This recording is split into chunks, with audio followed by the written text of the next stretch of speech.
вітаю на шовковій полі, я полкового знамена, дивлюсь на нього я востаннє, у нез'ясованій журбі, всю кров мою всі скидання, воно вібрало у собі, всю кров мою всі скидання, воно вібрало у собі.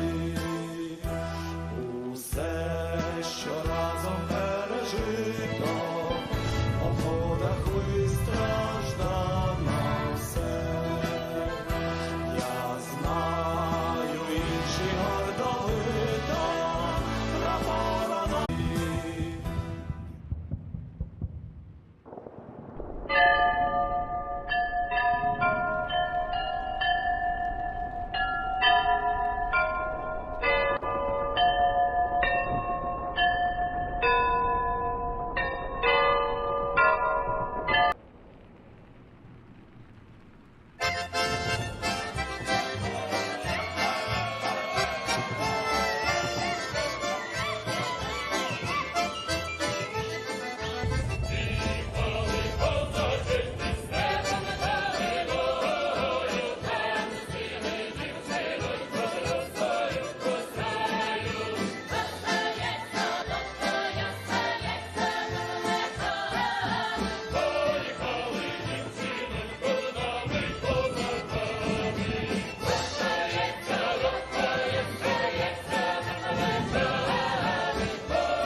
Прийшли окупанти до нас в Україну, форма новенька, воєнні машини, та трохи поплавився їх інвентар. Байрактар, Байрактар, Російські танкісти сховались в кущі, щоб лаптем посьорбати довбані щі, та трохи у чах перегрівся навар. Байрактар, Байрактар. Приперли зі сходу до нас барани для восстановлення великой страны. Найкращий пастух баранячих отар. Байрактар, Байрактар. Ті, хто води всяке озброєння різне, потужні ракети, машини залізні, у нас на всі доводи є коментар. Байрактар, Байрактар. Вони захопити хотіли нас зразу, а ми зачаїли на орків образу з російських бандитів. Робить примар. Байрактар, Байрактар. Російська поліція справи заводить, там пивцю рашистів ніяк не знаходить, хто винен, що в нашому полі глухар. Байрактар, Байрактар. Веде пропаганду кремлівський урод, слова пропаганди ковтає народ, тепер нове слово знає цар. Байрактар. Байрактар. Байрактар. Байрактар. Байрактар.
Yes.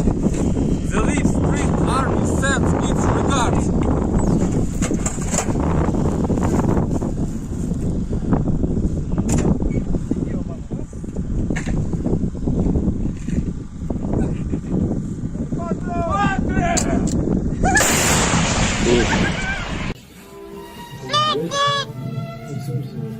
О, бля! Игорь!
Hello, everyone. I'm the Enforcer, and I'm accompanied by Enforcer Matt. And good evening, folks. It's Enforcer Matt, and welcome back to day 344 of the news. And it's good to see you all in the chat once again. And of course, we're going to be covering the past 24 hours of the news of the war in Ukraine and the final week of this, well, the final day of this week in the war. Beyond today and going into tomorrow, the map will change, and with it, all of the markers that are on this map will be gone, and the map will be wiped clean. This version of the map, however, will always be found on day 344 of the news. You can click on the link in the description below and see every single recorded video instance that we reported on this week for the rest of all time. You can actually do that on the end of every stream for every week, which always falls on a Wednesday, because tomorrow would be the beginning of a new week based off of the first day of the war in Ukraine. But moving on from that, we have unbelievably massive news tonight. We have seen Russian forces take the highest losses that they have ever sustained in a single battle over the course of 24 hours, with nearly 1,000 soldiers killed. But before we get on into that news, which is in the Bakhmut area, we've got to take y'all to Volgograd, formerly called Stalingrad, where the Russians, in a long time ago, once again proved how much they care and how much an individual Russian soldier or Soviet soldier was worth. The Battle of Stalingrad was a battle that occurred in between the winter months of 1942 and 1943 and would deal a decisive blow to the German army that had been invading the Soviet Union since 1941, and would also put the Soviet Union back on the high foot and begin the push from the Russians back into Germany, which would end the Second World War, along with help from the United States, Great Britain, France, and Poland in the West in 1945. In the course of this battle, around 500,000 Soviet soldiers were killed, and many more hundreds of thousands, if not over 1 million, were wounded because of the Battle of Stalingrad. It is considered the bloodiest and deadliest battle in Western military history recorded to date, and it's something that's usually looked back at as what hell truly looks like. In some places, the bodies of Soviet and German soldiers piled up so high that in fact there was no street to be found below, but only a tarmac of corpses.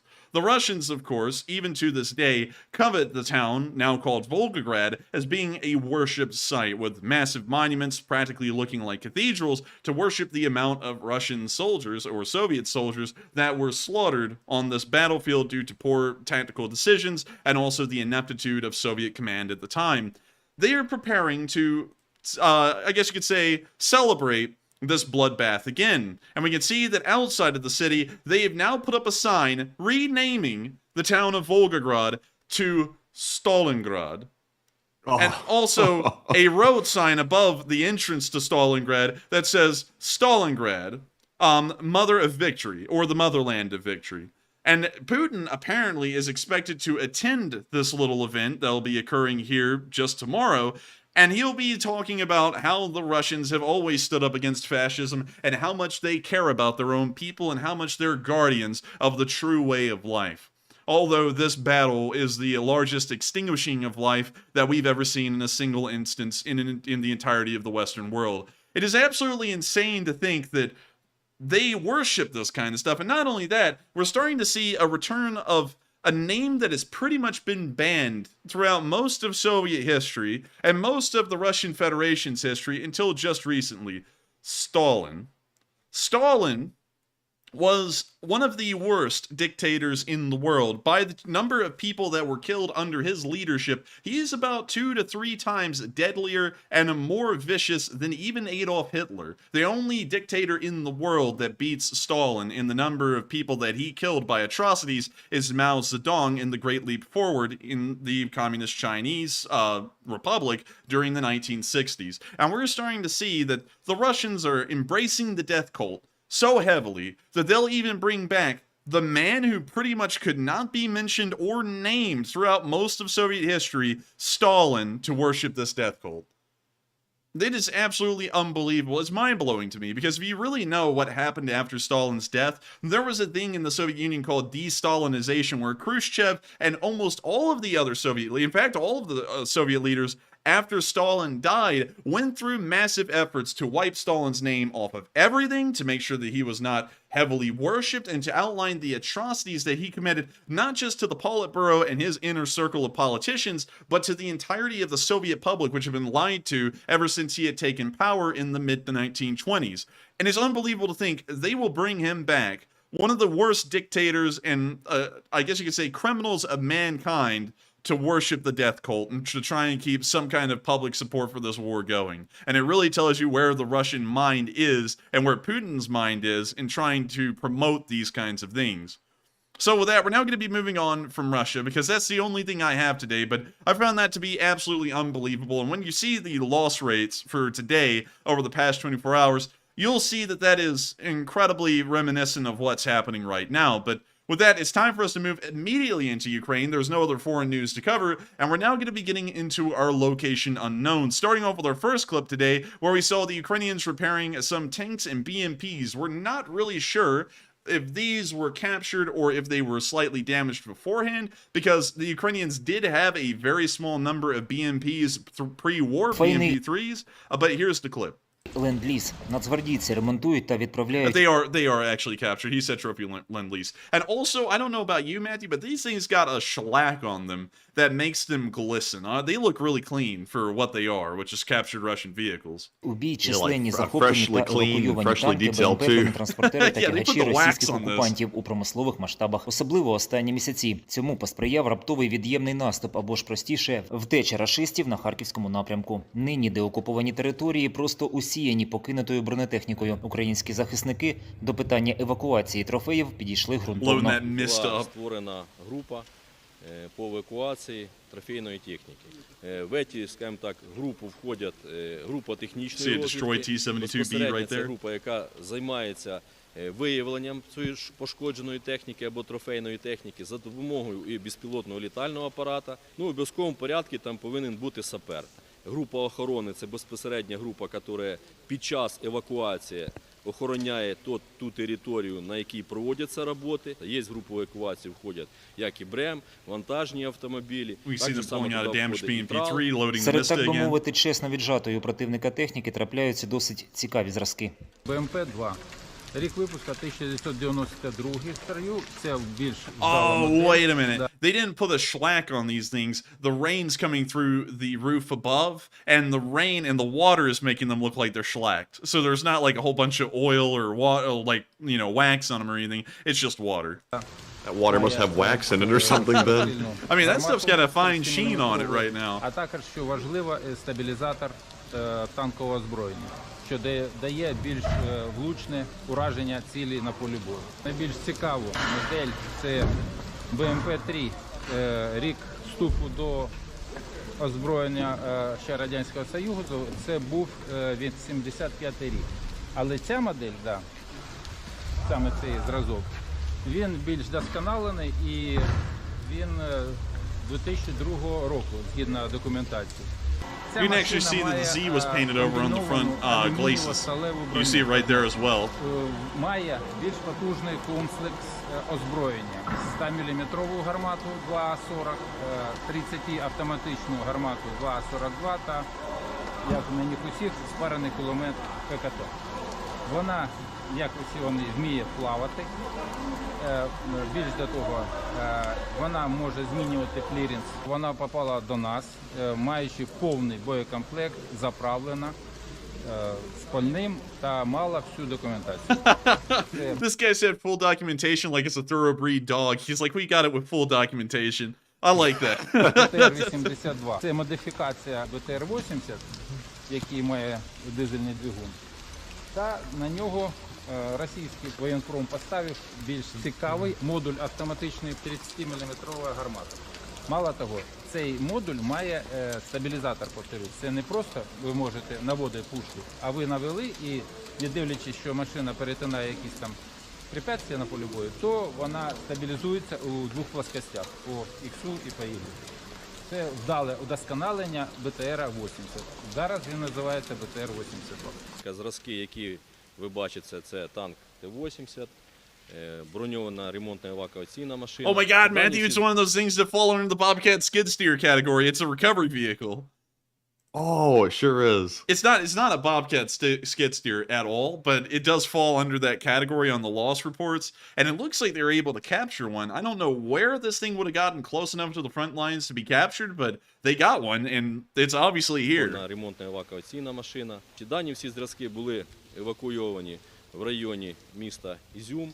Проходять відповідні роботи по технічному обслуговуванню даних зразків, а також ремонт, як я вже сказав, безпосередньо на ремонтних підрозділах. Проводиться навчання екіпажів, водіїв, механіків, навідників та командирів машин на БМП-1, БМП-2, БМП-3, БТР-80, БТР-82. Man, they got everything in this building. They had every APC and almost every main battle tank as well. Броньована ремонтно-евакуаційна машина була затрофеєна в районі міста Ізюм. Значить, даний, скажімо, елемент, він дуже необхідний для подачі. Dude, this is insult to injury right here. They recovered all of these Russian vehicles out of the field because they found an abandoned Russian recovery vehicle, the one we saw just a minute ago, and they flipped the switch on that thing. It turned on, and they just started driving it around and pulling the rest of them out of the mud, and then loading them onto trucks and shipping them away to get finished up and ready to go again. So the Russians literally gave the Ukrainians free tanks and also the ability to pull the tanks out of the mud, all free of charge.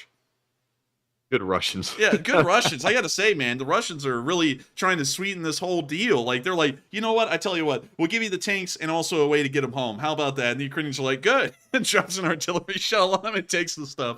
But anyways, we're gonna. I think the Russians really want the Ukrainians to take the stuff. Really, they want to get it off their hands. They just don't want it anymore. You know, I'm sure the Russians are already trying to find a way to phrase this, Matthew. They're probably saying something like, you know, we really love the Ukrainians. We really do. We view them like brothers. That's why we let them have tanks and recovery vehicles to get the tanks with, because we love them so much. I'm sure they're saying something like that.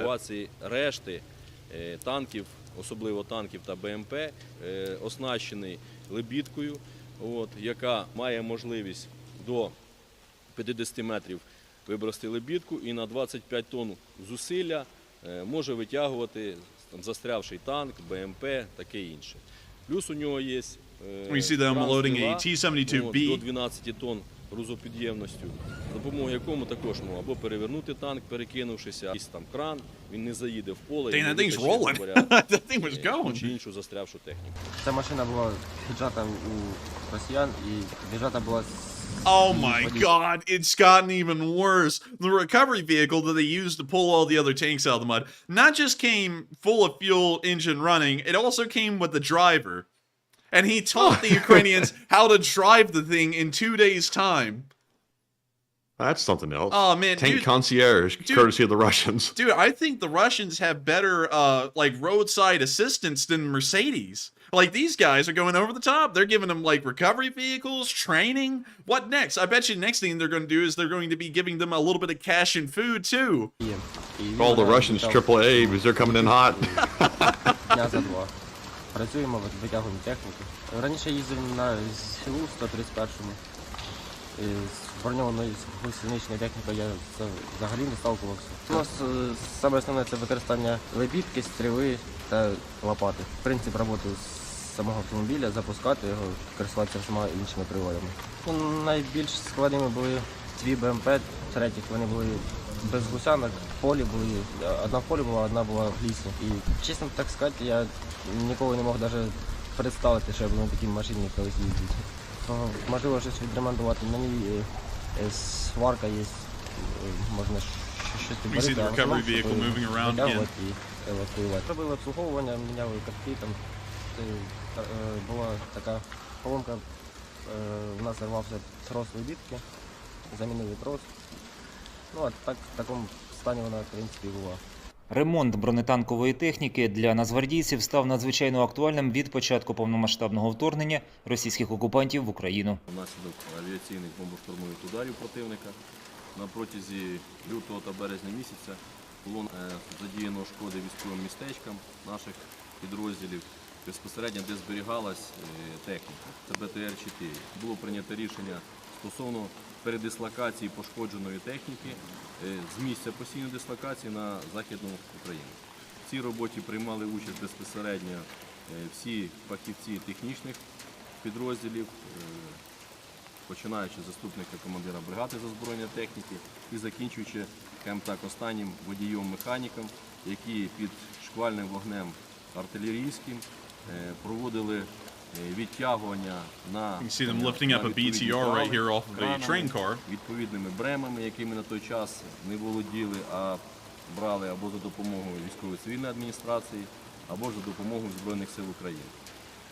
Після чого було навантаження безпосередньо на платформи, було переміщено більше 2 десятків одиниць бронетанкової техніки. Вся техніка, скажімо так, за допомогою ремонтного підприємств. І після чого дані зразки попали як на Славянський напрямок, підрозділи, які наші виконували там завдання, так і на Харківський напрямок. Ще раз хочу зосередити увагу, що це відіграло, скажімо так, і велику роль в підтриманні боєздатності наших підрозділів, які безпосередньо даними зразками пішли в наступ. Наразі бронетанкові підрозділи Східного оперативно-територіального об'єднання значно наростили свої потужності і зупинятися на цьому не збираються.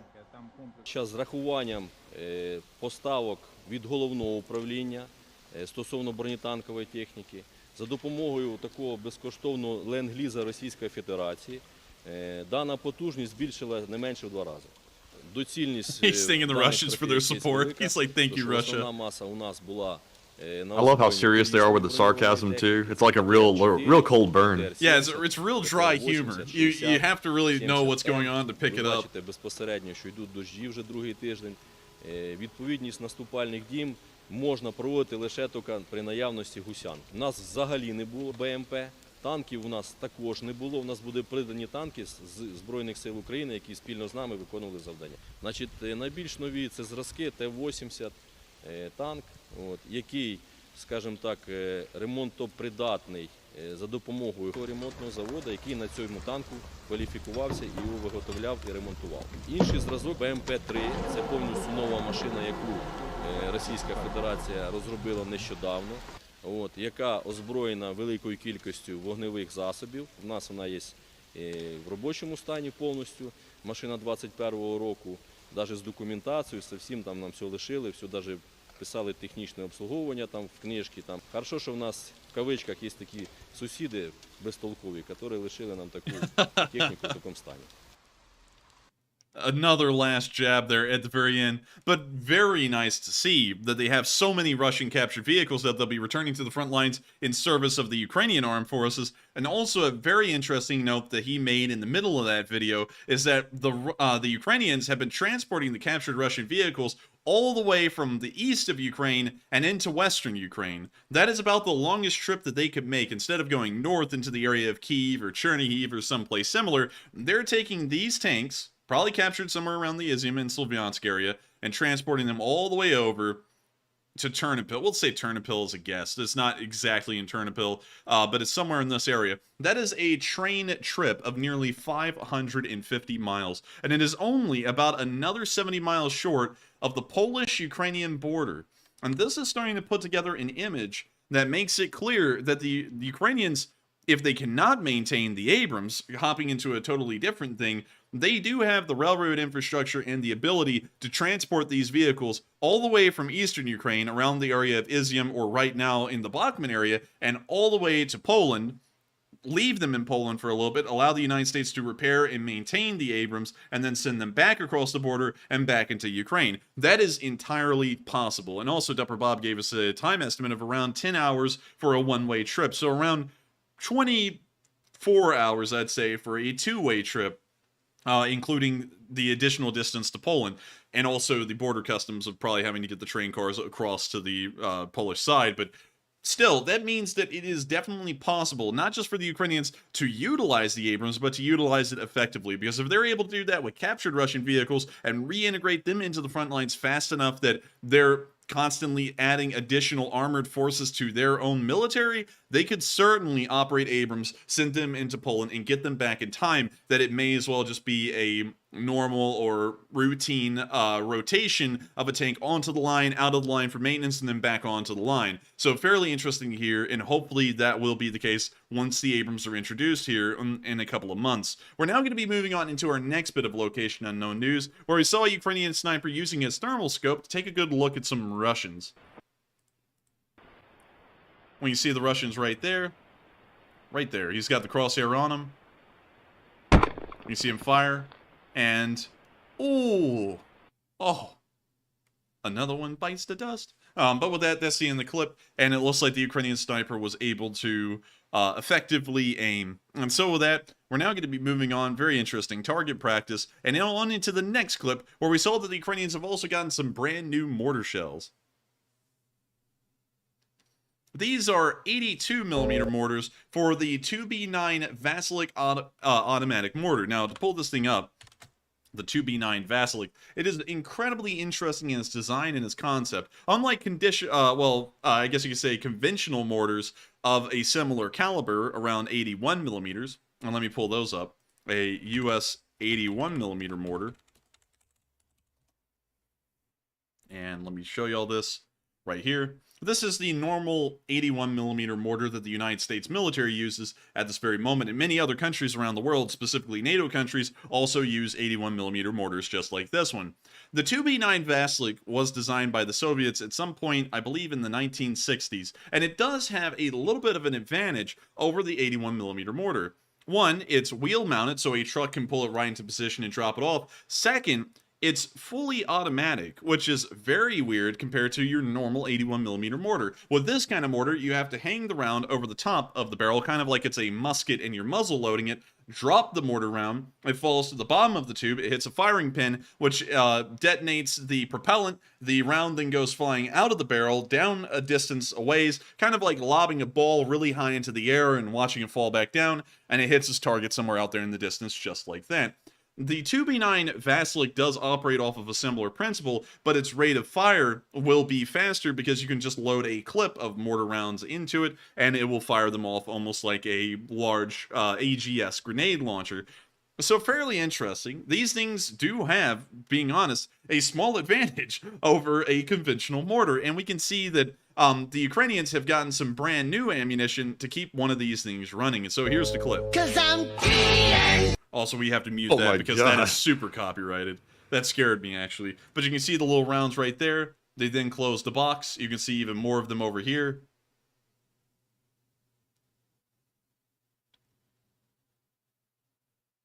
And when you see them loading them into the clip, and you can kind of see how the Vasilic works. It's kind of like a Bofors gun from the Second World War, with how you would load in that giant 40mm clip, pretty much, and just drop it in there, and it would feed into the gun, and it would fire. Really interesting, and a really neat system. I've got to admit, on this one thing, the Soviets did have a little bit of innovation and foresight in the design of the Vasilic. They don't do that in many other regards, but this one thing is a fairly interesting concept, and I believe it's the only one of its kind in terms of that design around the world, and the Ukrainians, of course, have a pretty decent amount of them because they're a former Soviet republic. We're now going to be moving on into the next bit of news, where we can also see that the Ukrainians were able to get another 12 Russian prisoners of war today that were captured in an unknown location. Oh, we gotta mute that.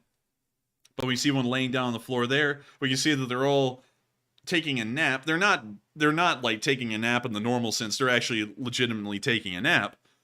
We see a Ukrainian soldier back there posing as they arrest and secure them all.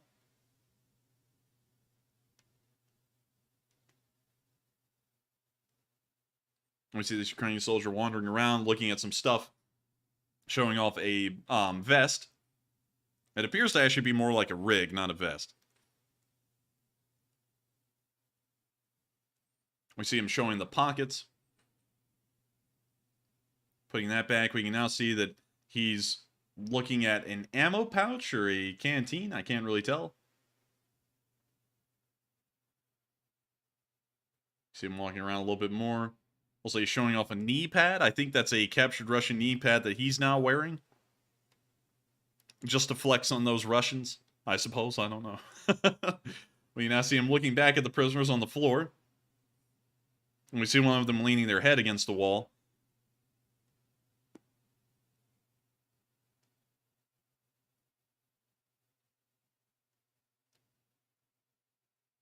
And all Rodent of Anger getting all intelligent in here. It's not an unknown location, it's a house. But where? Where is the house? Well, you see them still laying on the floor.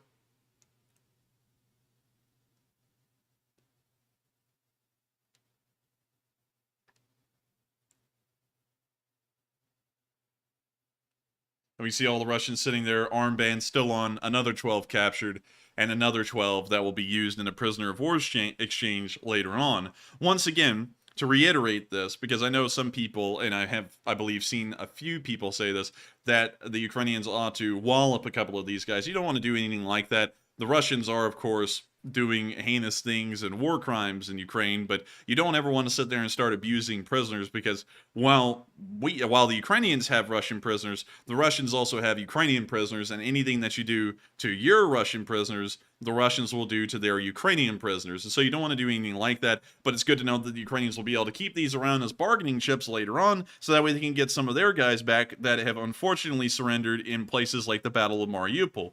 We're now going to be moving on into our next clip of Location Unknown News, and it's now time for us to go over the cream of the crop of what all of y'all are here for tonight, what the thumbnail is all about, the Russian casualty report on February 1st, the past 24 hours. And it is about to get bloody, and I'm not even kidding, the numbers are unbelievable. 920 approximate Russian soldiers killed over 24 hours. That is the highest number that we've seen in a single battle, and from what we were able to collect today, most of the offensive actions occurring anywhere on the front line were all centered around Bakhmut, in the center of the front line and in the Soledar-Blahoddatne area. There is an ongoing attack in the Volodar area, but from what we've been able to tell and what's been indicated, that offensive has slowed considerably, and it appears that the offensive has stalled a little bit, and it looks like the Russians may be attempting to regroup over the past 24 hours. So almost all of these casualties, all of these deaths, were taken in the incredibly small front line of the Bakhmut battle. And that is unbelievable to think. This is twice as high as a normal day of deaths for the United States or the United Kingdom over any average day in the Second World War. It is horrendous. In fact, this is half of all of the U.S. deaths that would occur on D-Day. We lost around 2,200 to 2,300 soldiers on D-Day itself. The Russians today have lost 920, and they're not even fighting a decisive or strategically important battle like D-Day. They are fighting for a field, and they only took an incredibly small area today around Bakhmut. And I tried to do the math, and it appears that for the amount of ground in square meters that the Russians have taken, more than one Russian soldier has died for every single square meter that was taken today. And so that is a terrible number. That is a terrible figure to think about. And that's also, in some ways, incredibly good, because we know that those kinds of losses will whittle down a fighting force so quickly that they are no longer a competent fighting force. They'll practically be shattered and will either require new replenishments, which will most likely require the Russians to call out more reserves and another partial mobilization, which may demoralize the Russian public, or it may end up causing the battle to end because the Russians will run out of manpower, and we may see that the Ukrainians are able to retake the initiative and begin a counteroffensive in the area or somewhere else to, I guess you could say, take advantage of the Russians' weakness. Not only that, but we saw that over the past 24 hours, the number of tank losses have also drastically inclined from 0 tank losses on the 30th of January to now 8 tanks lost on the 1st of February. We also saw another 10 artillery pieces destroyed, 13 supply trucks, which is a fairly good number on any average day, 4 armored personnel carriers, which is somewhat low, and then 4 MLRSs. No special equipment was lost today: planes, helicopters, cruise missiles, anti-aircraft, Bobcat skid steers, or boats. But beyond that, the losses that the Russians have taken in the Bakhmut area today are dreadfully high. It's so high.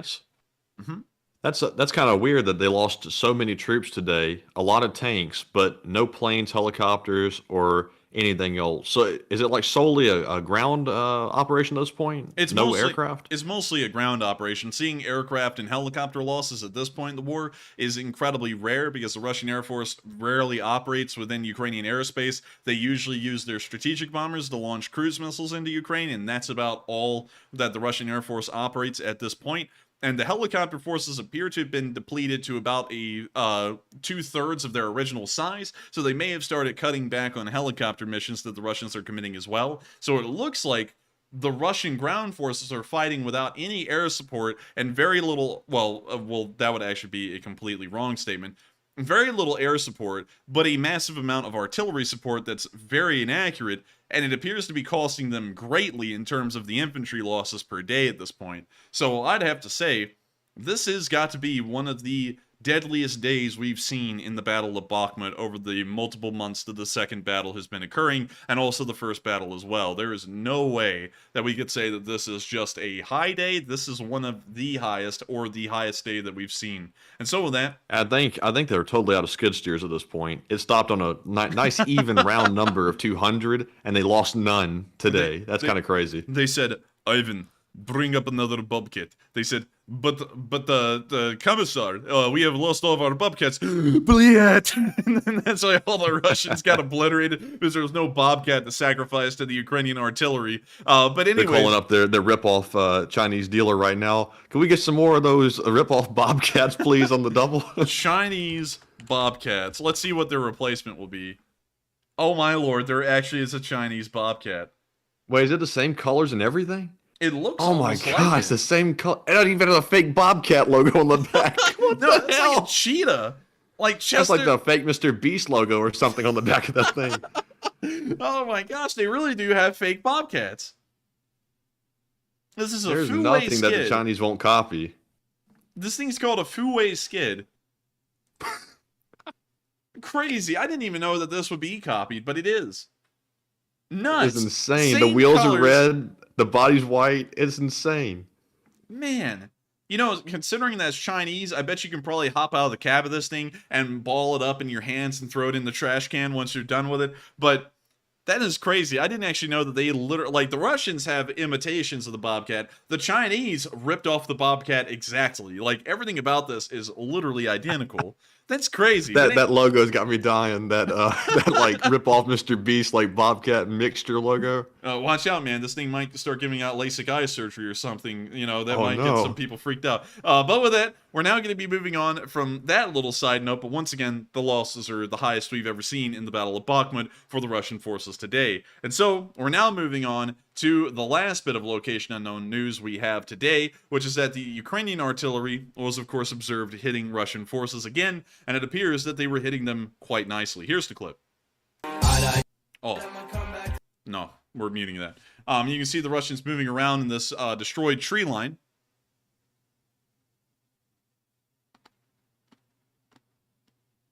We can see them wandering into what appears to be some kind of a dugout or a bunker. And it looks like he just got hit dead on. An ammunition fighter began right to the right side of the bunker. I'm sorry, I butchered that. I said fighter. That is not what it is. It's a fire. And we see the fire burning quite nicely. And it appears that the fire is now freeze-framed in time, and the video has skipped forward a little bit. The fire is still burning, and we have not seen any Russian soldiers abandon the position, and it appears that any of them were trying. They wouldn't have been able to get far, because another shell landed right to the left of the bunker and would have taken out anything over there. With that, that's the end of the clip, but a huge round of applause to the Ukrainian artillery that for over 12 months of the war has been able to hit Russian targets with nearly pinpoint accuracy every single time. If the first shot does not hit, the second shot certainly will. We're now moving on from our location unknowns and on into the northeastern area to cover the lack of news that's largely been going on in this area, except for one small event that occurred in the Kuzumivka area, which I'll actually move that up there. But before we get to any of this news and covering the northeastern area and the rest of our battlefield, let's get into the polls, because I've seen that a lot of people, 1.4 thousand people, have just voted on the final poll, and I've got to hear what everyone's been thinking about all the polls, because they are really good tonight. They're incredible. All right. So with that being said, we have 3 polls to address in our first question segment. And the last one that was put up said Zelensky authorized a statewide corruption check today and vowed to fire grifters. What are your thoughts? And also, by the way, I saw some folks asking, what is a grifter? And basically, that's somebody that steals money. So it looks like 54% said it will be a long process, but fine. 36% said Zelensky will eliminate corruption. And 5% said unsure. And 6% said it's a hopeless endeavor. Now, one thing I have seen a lot of people saying, and I completely agree with it, is you'll never completely eliminate corruption from any political system. It's simply impossible because humans are involved and there will be corruption. But I believe Zelensky can take it down quite a bit. which would be a really great thing. I'm not sure exactly what he's doing rather than simply trying to go around and like detect it. I'm not really sure how he's doing that, but I guess he has his means. But Enforcer, what say you? I would say it's going to be a somewhat long and difficult process. Corruption at a level is deeply ingrained within a governmental system, and usually corruption fuels more corruption, and the process continues until the entire government is incredibly corrupt. Some would say, as an example, that the Mexican government is incredibly corrupt, but the truth is that it's really, when you look at it to an American standard, it really is. To the standard of Mexico and New Spain, when New Spain broke away and created Mexico, it's actually running as intended, interestingly enough, but that kind, I guess you could say, the kind of dealings that occur within the Mexican government is something that requires a long and arduous amount of time to overcome, to slowly change, and that's something that you will probably see within Ukraine. Now, the corruption isn't terrible there. It's not completely out of control and causing a dumpster fire, but it is there and quite prevalent. This will be a probably constant effort by Zelensky during the entirety of his presidency, and his predecessors will most likely have to also take on the torch of trying to root out corruption, much like we had to do in the United States. If y'all didn't know, back in the, I guess you could say, 1910s to the 1940s, well, really on into a little bit of the very early 1950s, there was a significant amount of corruption within the U.S. government or U.S. local governments that were tied in with the mafia. And it took a long time. It pretty much took until the late 70s for us to finally stamp out most of that corruption and eliminate the mafia, and also eliminate a lot of the corrupt officials that were abetting and aiding mafias around the country. That, from its beginning to end, took about 50 to 60 years. So I would not expect the Ukrainians to be able to wipe out corruption over the course of the next year or the next couple of months. It will be a pretty long and lengthy process, but it is good to know that they are beginning out on that path. Also, another thing, and Matthew touched on this a little bit, it is true, you cannot get rid of corruption completely. In fact, you can't get rid of corruption at all. Corruption will always be present, but there is an acceptable level of corruption that you can allow to exist, but it isn't going to start crippling the entire governmental and societal system that you're trying to run. So I would say it's going to be a long and lengthy process. I would have to agree with the majority of y'all, but hopefully they're able to conquer it with time, and the Ukrainians are able to shed the corruption of their past that they got from the Soviet era and finally enter a more transparent and cleaner future governmentally and transparently. And so with that, I hope I've addressed that poll fairly well. Fairly interesting one as well, and a lot of people comment on it. And with that, we are on to the next one. All right. And the next poll says, Ukraine officials warn that Russia is preparing for, quote unquote, maximum escalation of the war in coming weeks. And what are your thoughts on that? It looks like 77% said they must have concerning intel, 8% said unsure, 7% said it's an attempt to get more funding, and 7% said it's nothing to worry about. Now, we were discussing yesterday about a statement that Operator Starsky had made about his fears of the war growing more costly for the Ukrainians. And it looks like the Ukrainian government is now coming out and saying that Russia is intending to do something rash in the coming weeks. So they must have some concerning intel, would be my guess. I saw some folks saying it might be an attempt to get more funding. I simply don't think that's it. I think it is actually something coming. And, you know, with Russia, they don't really have the manpower to get anything done. So I wonder what that actually means. But Enforcer, what say you? I'm going to have to be honest here. I'm still going to have to stick to my guns. I feel like nothing major is really going to happen because we've been hearing this. A lot of people have been saying throughout the course of the war that something big is going to happen within the next few weeks, and it never does. You know, like we've always been hearing the Belarusians will join. Back in the day, it was claimed that the Russians would start using chemical weapons. And none of those things ever really came to be. We also heard that the Novokakhovka Dam would get blown up if the Ukrainians ever made it there, and it didn't get blown up. In my opinion, the Russians are completely out of steam. And the idea of them doing something is probably being brought out of the fact that the Russians have done practically nothing in terms of actual movement or gain. And so people are starting to get concerned that if we've had such a long period of the Russians being able to do nothing, then obviously this has to be broken by the Russians doing something at all. And I just don't think that's the case. I don't really think it's a ploy for funding, because they get unlimited funding as it is already. The West tries to provide as much as we can, regardless whether the situation is deteriorating or improving in Ukraine's favor. And I think it may just be that everyone's gotten very off-put by the amount of, I guess, well, really the lack of the ability for the Russians to do anything, and they're thinking something's got to be happening here soon. I've got to be honest, though, I don't think anything's going to happen. That's just my belief. Right now, it pretty much is me pitted versus Western, I guess you could say, officials and analysts, and now also some people inside of the Ukrainian government. But I'm gonna have to stick to my guns here. If I get proven wrong, I'll get proven wrong, and I'll eat my foot on that. But I've got to stick to my guns here, because I feel like nothing significant is going to be happening in terms of a new offensive being started or anything else. And we also know that the Russians will not use biological, nuclear, or chemical weapons, because the United States will get directly involved, and that's not a winning war anymore by any standard. And so with that, I hope that addresses that poll fairly well. And we are on to, I believe, the third one, if we have one. All right, and yes, we do have a third one. And the very first one, which is the third one, says today is one of the largest single-day losses of Russian troops in the war. And why do you think this is? It looks like 62% said the Russians are pushing very hard, 4% said unsure, 8% said Ukraine is on the offensive, and 26% said Russian troops are simply getting dumber. Now, on this one, I think it seems like the Russians might be pushing harder.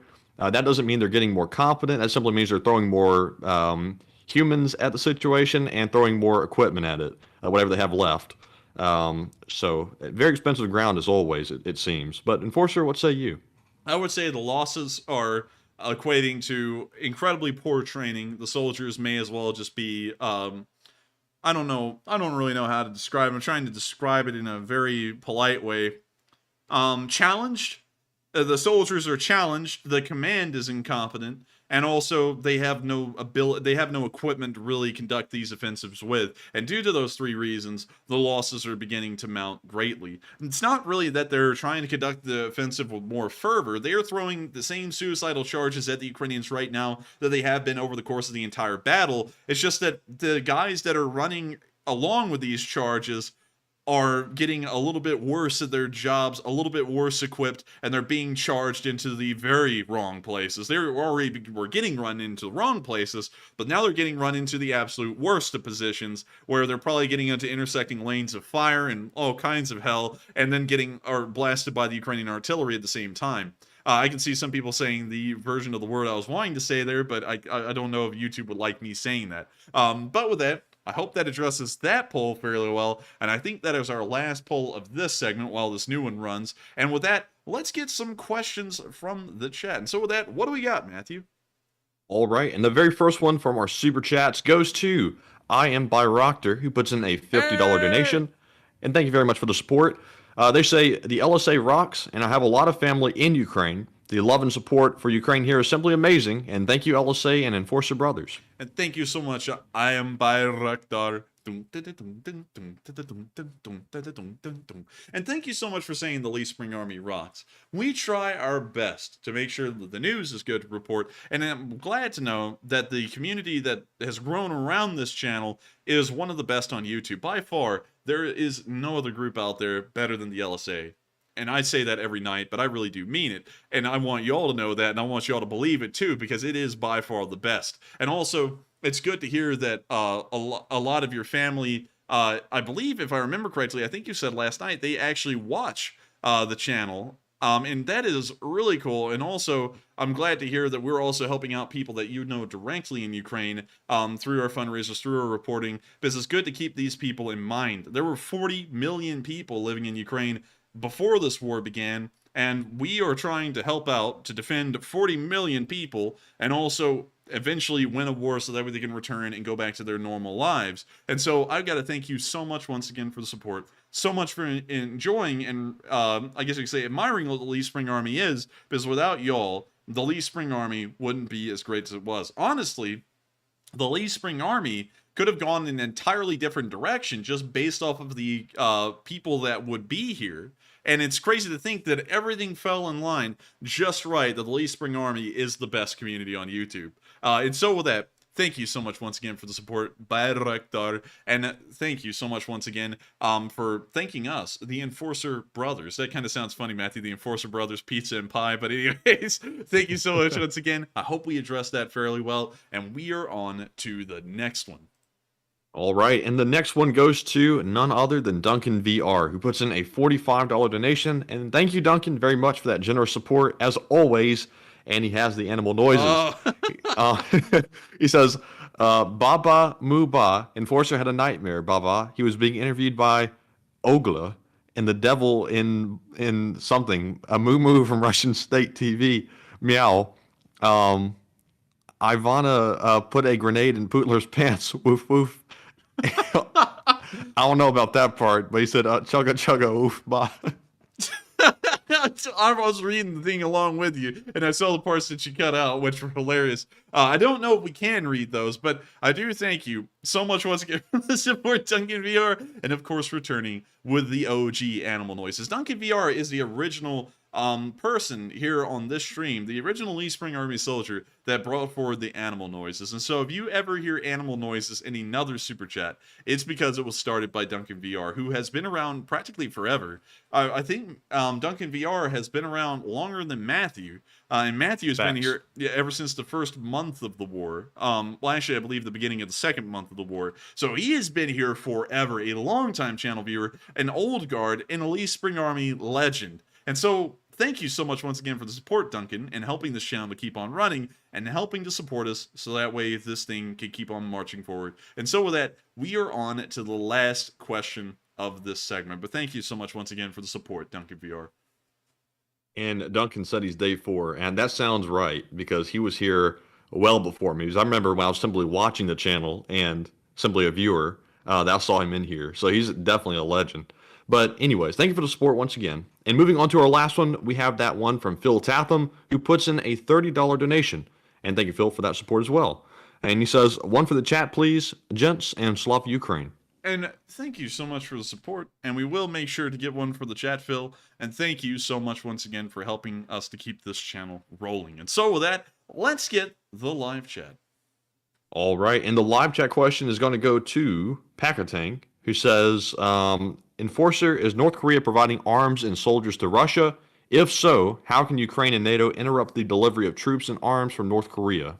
As far as we know, the Ukrainians are only providing a limited number of ammunition to the Wagner unit. They're not providing ammunition to the Russian army at large. And also, we have not heard or seen any proof of North Korean soldiers being sent or deployed into the Russian Federation or into Ukraine. We've not been able to find proof of that or picture evidence. And so until then, we have to assume that they're not there. One way that we could thwart this shipment of troops into Russia, if they did exist, or ammunition, would be to blow up the bridge, the Pont de l'Amitié. I don't know why it's pronounced like that. It's a bridge in North Korea. Let's see.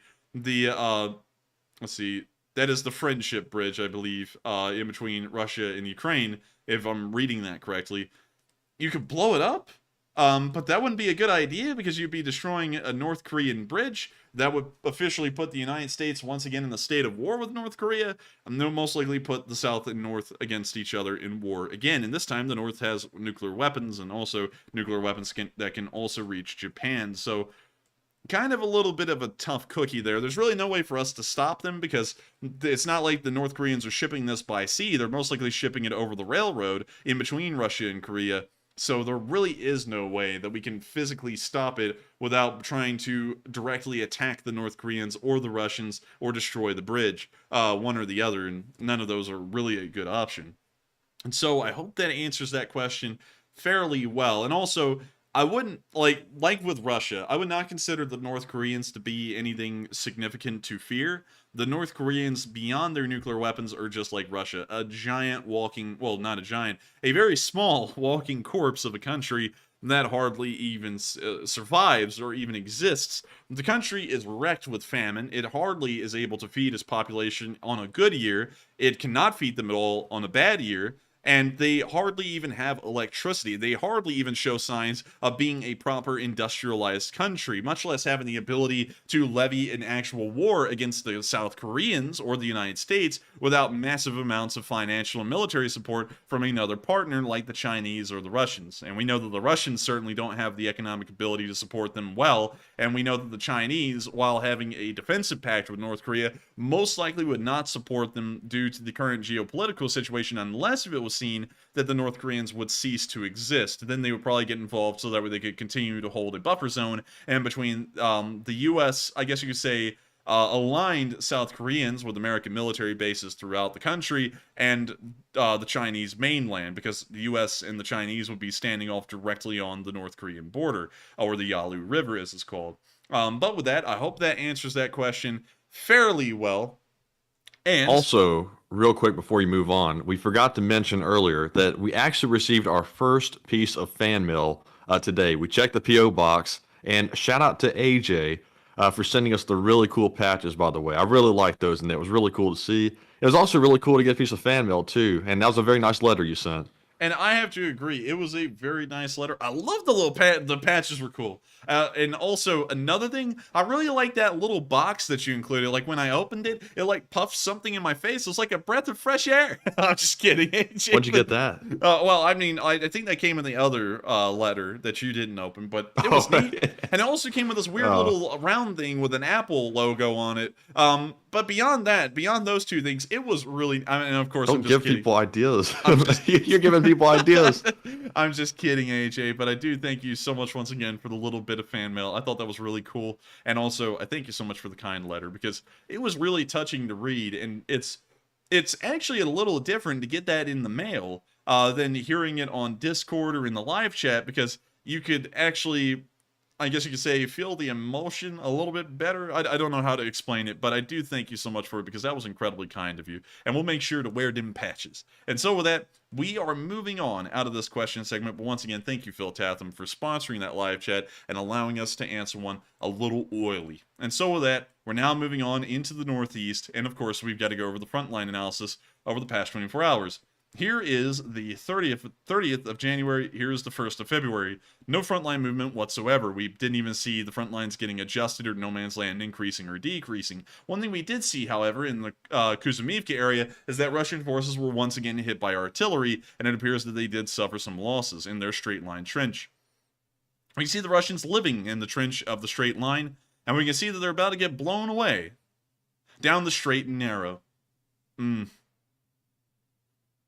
I've got to tell you, those straight and narrows are really dangerous. And they always say you got to observe the speed limit, but for the Russians, I think they have to observe the shells flying overhead. And so with that, we're now going to be moving on from this clip. That's all that happened in the Kuzumivka area. Nothing too big, just a couple of Russians getting added to the stance. We're now moving further down from the Svatove area and on into Kremenna, where we also saw a Russian BMP-2 in a wide open field firing at supposed Ukrainian forces in the distance.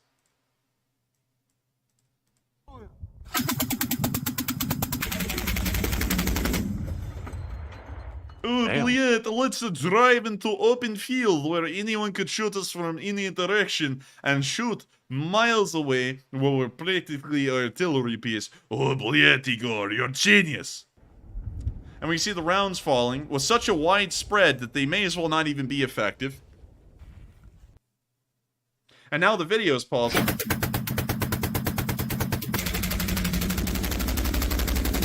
We now see it firing again, and once again the spread is so wide that it may as well be ineffective.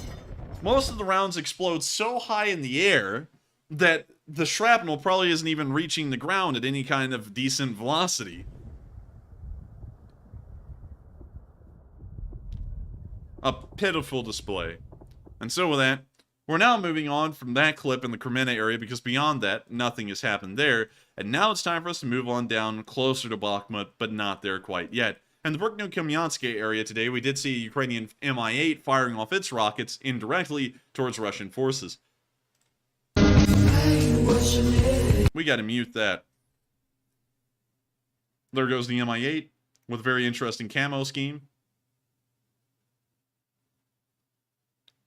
We can now see one tilting up and firing. We now see the second one tilting up and also firing off its rockets right here. And then takes a hard left turn Now we can see that the video's clipped forward. They're now on the second run, firing off the rockets again. You know, I used to ask questions all the time about why they like tilt up and fire into the air like that. I actually watched a full video on it yesterday, and that firing method is inaccurate as hell, according to the one I watched. It is. It's incredibly inaccurate, but this is really the only way that both sides can use helicopters without them being shot down. Otherwise, they'd have to get too close to their target. They would probably fly over multiple infantry squads. Some of them may have man pads, and they would end up getting shot down and destroyed. So this is about the best way that either side can use any of their helicopters right now. And speaking of which, I think that's a good moment right there, Matthew, to segue into Microsoft Paint and start explaining why this is a little bit of an issue and why they're doing this. So, welcome everyone to Microsoft Paint. We're going to draw up the ground right here. Look at that. It's beautiful ground. And we're now going to draw a square block right here. And that is going to be our MI8. So, we have a target down here on the ground that the MI8 wants to fire at. Now, the MI8 can fly directly onto the target, and it can tilt downwards, like so, and fire the rockets directly at the little target, the infantry, whatever you want to call it.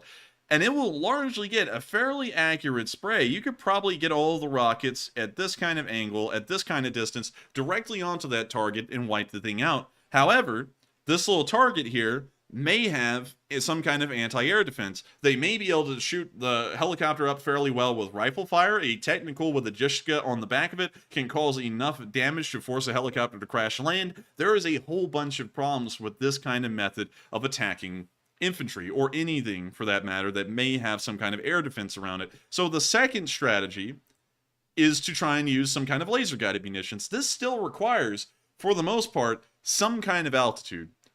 So we'll now do this. We'll now draw up a little tree line right here, and that's our tree line. I'll fill it in with green so that way it's a little bit more clear that it's a tree line. So you have to get above that tree line. So now the helicopter is somewhere right here, and it's looking level with the ground, like so, but it fires its laser-guided weapon towards the target.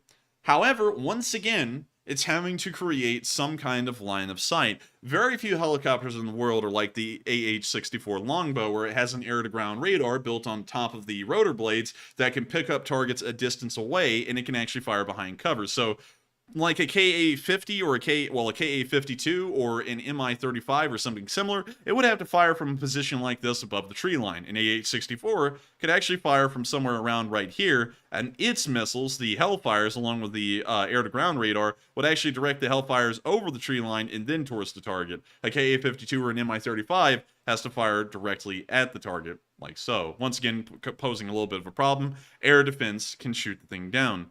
So, the only way that a helicopter of a Soviet-made style or with Soviet technology can be operated right now without running the risk of it being shot down immediately is to have a helicopter fly incredibly low to the ground, tilt up for a short amount of time, and then fire off its rockets. These rockets will, of course, be incredibly inaccurate once they make them to the target, but it will have a chance of hitting it without losing a helicopter for every single time it tries to shoot at a target. So that's the reason why we see this.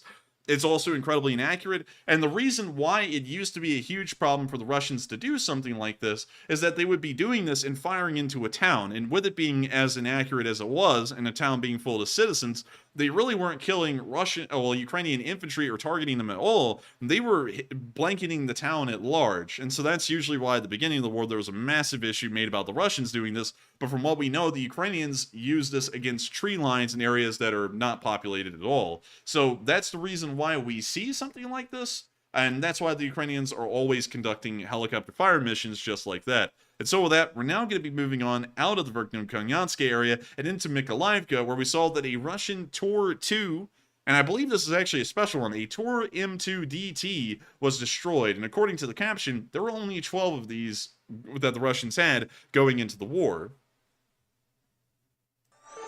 Also, it has music playing, but we can see that the Tor got hit directly. It appears that the rear trailer got hit and is now on fire. We can now see the trailer burning. The Tor up front appears to have been abandoned. We can now see the little tractor that was hauling it burning. We can now see a Russian crew come up with some fire extinguishers and try and fix the problem. I think it's a little too late, though. He's spraying everything. He threw the fire extinguisher into the flames. Another shell hit right near the Tor.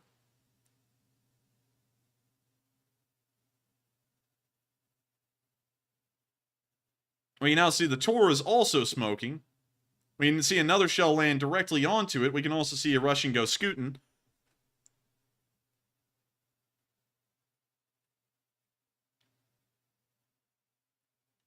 And it appears that the Tor crew was wiped out. I guess I could say the vehicle that was hauling the Tor launcher has been knocked out, and the Tor has most likely taken some moderate damage itself. So very nice to see, and one of the very rare anti-air vehicles that the Russians have being destroyed. We're now moving on, finally, into the Bakhmut area itself, and starting off in the area where the Wagner still exists, Soledar.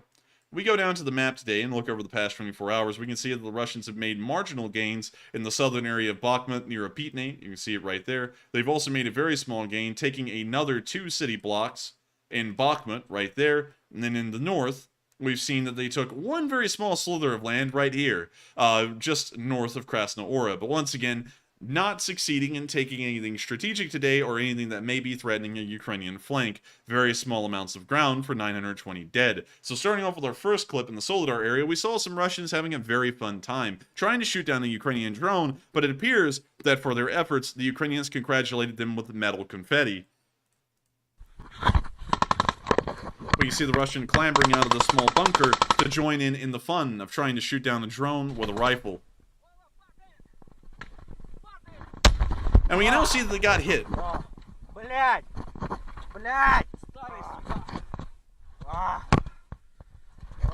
Sounds like they're all having fun.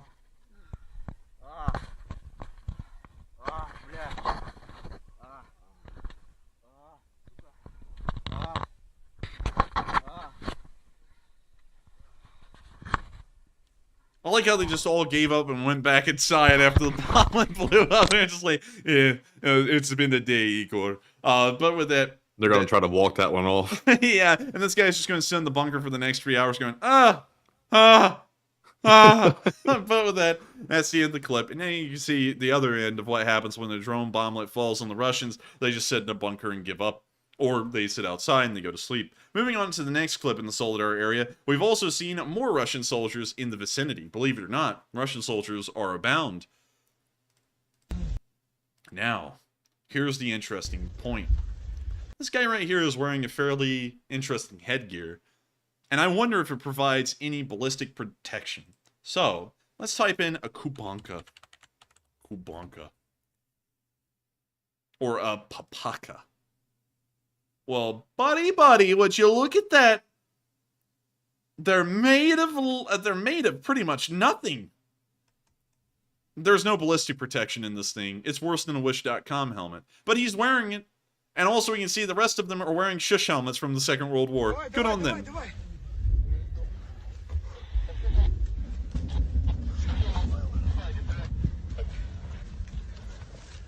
We now see them clambering over each other as they try and pull out a wounded guy. We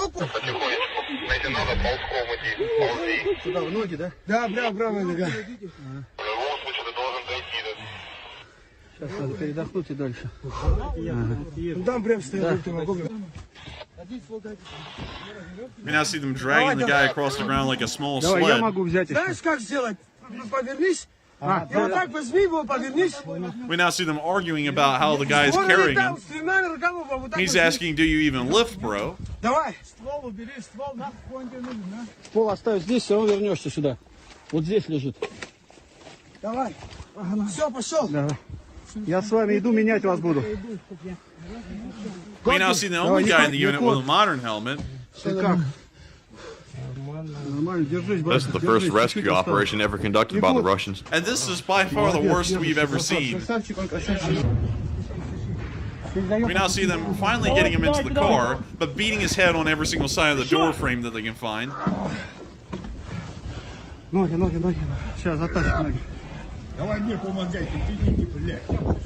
That guy's going to be run through the ringer before he is ever saved. Oh, yeah. You know, the Russians are probably going to sit there. Oh crap, I forgot the ovens on in the trench. They're going to slam on the brakes, and since he has no seatbelt, he's going to fly forward and fall into the little crevice in between the seats. Like, this is not going to go well. It's not going to go well. But that's the end of the clip, and I just wanted to show y'all the Russians doing their thing in the area. We're now moving on to the next clip closer to Krasnohora, where we saw some Ukrainian soldiers sitting on the front lines and seeing what their perspective of the battle is like right now. And real quick, let me watch this because I'm thinking. Hang on.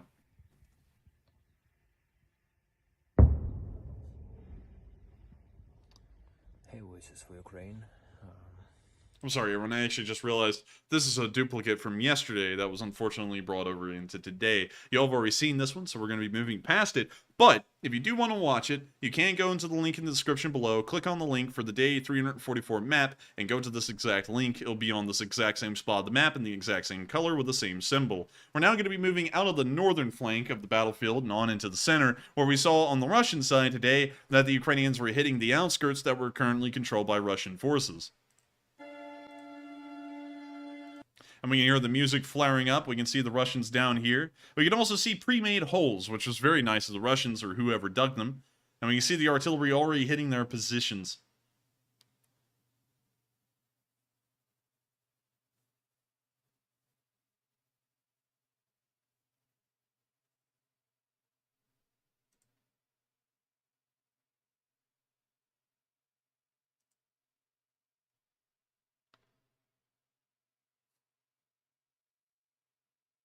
We see the artillery exploding around their base.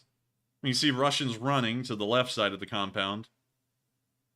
The artillery is now creeping its way into the walls and also hitting the rest of the area.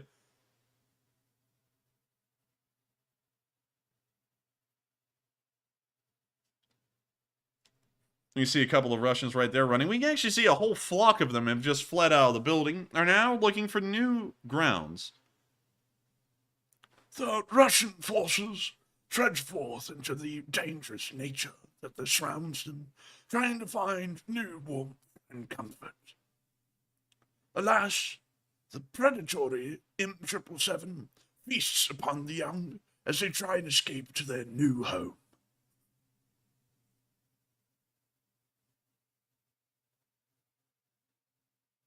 The Russian young, picked off before they ever even make it to the beaches, now reside within the tummies of the M777.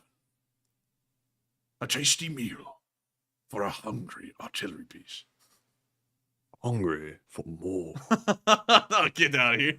That's an old joke in between Matthew and me from the Ratatouille movie, but when we see the artillery still landing on the Russians, it appears that they weren't able to make it far.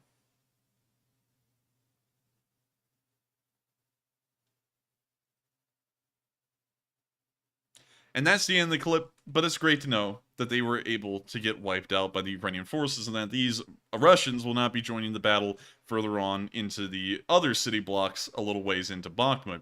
Moving on into our only other bit of news from the center today, we also got another update of Bakhmut from the man of Bakhmut. He is back today again, so let's get the update. Доброго ранку, Україна. Завчора не викладав відео, так як не було об'ємної картинки того, що відбувається в бахмутській конгломерації.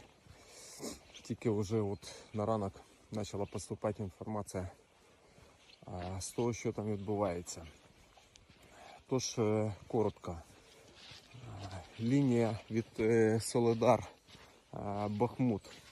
Там тривають штурми, такі суїцидальні, безкінечні, намагання проломити оборону і вийти в тил нашої групіровки Бахмутській.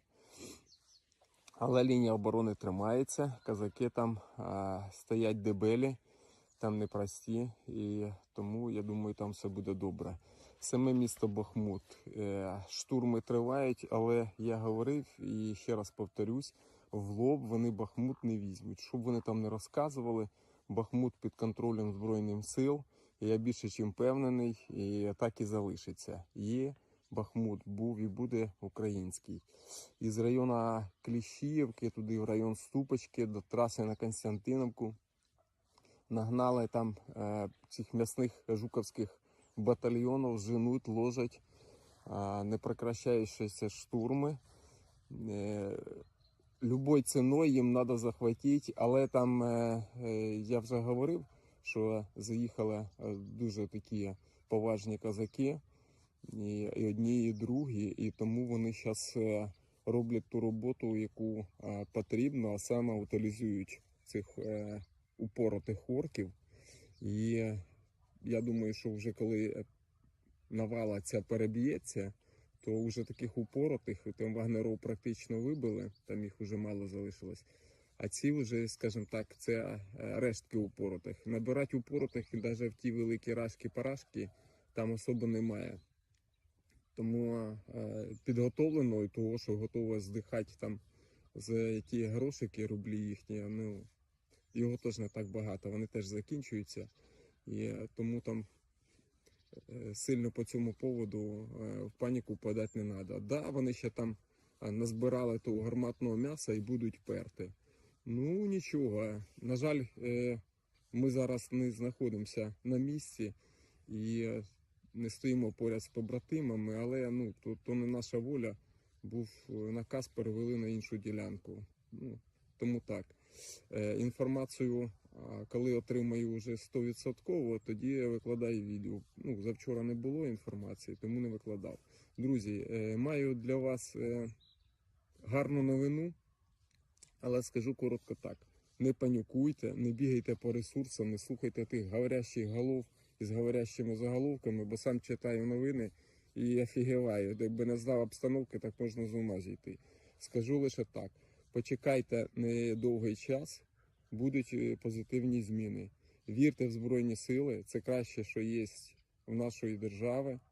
Не панікуйте, зберігайте спокій, все буде Україна, Україна переможе обов'язково. Терористична організація Russian Federation буде на чолі з своїм фюрером Путлером сидіть в Газі. Слава нації та смерть ворогам. With that, that is the end of the clip, but once again, another update from Bakhmut and the ongoing situation. We're now going to be moving on out of the center of Bakhmut and on into the south around the area of Kloshkivka, where we once again saw a couple of more little pictures of the Ukrainians becoming friends with the cats and dogs of Bakhmut. Sweet little cat. I like the cat. Moving on to the next picture. Nice little puppy. I think that's a puppy. Very cute puppy. Got to say, all around. 10 out of 10. Wood pet. Another picture with a brown and white cat. Very nice, very nice. Looks like a marbled piece of, I don't know, like I was about to say marbled piece of rye, but there's not really anything white inside of rye bread, so nice piece of marble. Like, very nice wood pet. And then our last picture, which is a small little puppy. Very cute, very sleek. 10 out of 10 wood pet. Very cute. And so with that's the end of that little bit of the news right there. Just wanted to show you all that because I thought it was neat. And we're now moving on into the last bit of the news in the southern area, where we saw that the Russians once again got pinned down and hit. Or just one of them, really. You can see this guy right here. He's laying low, and the bullets are bouncing off the ground all around him. The drone's still watching him.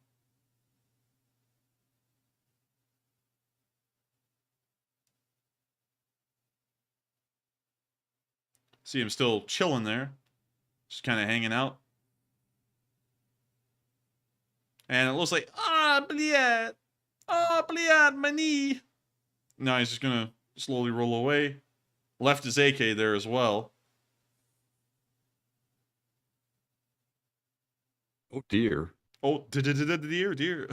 And so that's the end of the clip. And it looks like that Russian got it. And so with that, we're now moving on out of the southern area and on out of the southern flank as a whole and the Bakhmut line as it still holds. We're now going to be moving on down into the area of Zaitsevo, where we also saw a Russian truck getting hit.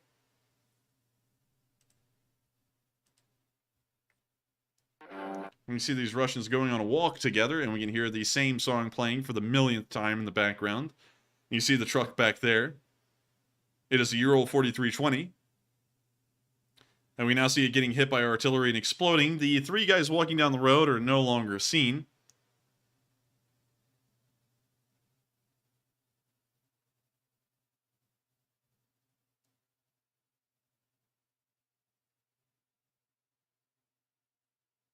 We now see the Ural 4320 burning in the tree line.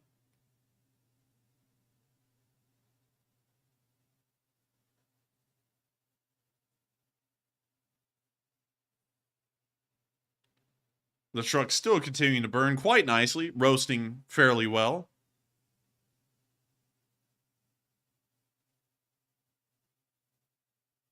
And with that, that's the end of the clip, but another Euro 4320 bites the dust. We're now moving on from that little Euro 4320 and its ambitions to become something more than a Russian supply truck that was sadly ended there, devastatingly, near the area of Zaitsevo. We're now moving on into Kramatorsk, where we actually have a little bit of a disaster report again. Once again, Russians launched a very small wave of cruise missiles into Ukraine over last night, and one of those cruise missiles found its way directly into a high-rise within Kramatorsk, hitting the building, wounding dozens, and killing a few people. We can see one of the clips here associated with that attack. You can see the pictures of the collapsed building once again, very reminiscent of the strike that occurred last week in a very similar area. And if I'm correct, let me try and think back. It was in Dnipro, actually, that the building was hit last week. Well, a couple of weeks ago, I believe. And a couple of dozen people were killed in that building. But you can see once again, another building has been hit. More people killed, dozens wounded. And once again, another Russian terrorist attack directly onto the civilian population of Ukraine. And moving on into our next clip, we also saw some video footage from the area as well. We see the collapsed building right there, again, with first responders climbing through the rubble and trying to find surviving citizens.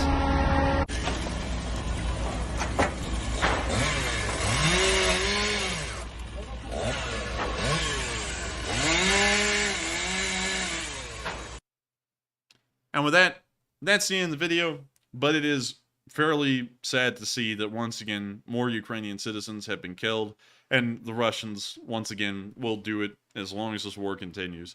The Russians are hell-bent on making sure that they can kill as many Ukrainian citizens by the end of this war as they possibly can. And this is nothing more but additional proof to add on to that that roaring inferno in most people's minds that if the Russians were able to win this war, they would most likely start committing straight acts of genocide. We're now going to be moving on out of Kramatorsk and on out of the area and further down the line and into the general direction of Avdiivka, where we saw today that the Ukrainians were able to hit a Russian tank with a javelin. A very rare sighting. We hardly ever see the javelins in use anymore, but today we did. We see the javelin right there. It launches. The javelin's now on its way. The cameraman gets up near the javelin operator. And as we're looking out in the distance, we can see the billow of smoke rising up, and we can see that it did hit and destroy the vehicle. You now see the Ukrainian climbing back down into the trench, grabbing another javelin missile to add to the CLU. You now see them firing it again.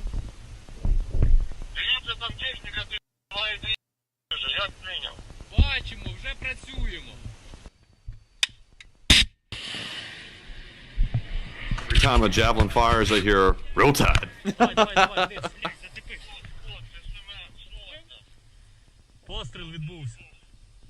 You see them waiting for it to hit, and we can see that it hit another vehicle and destroyed it as well.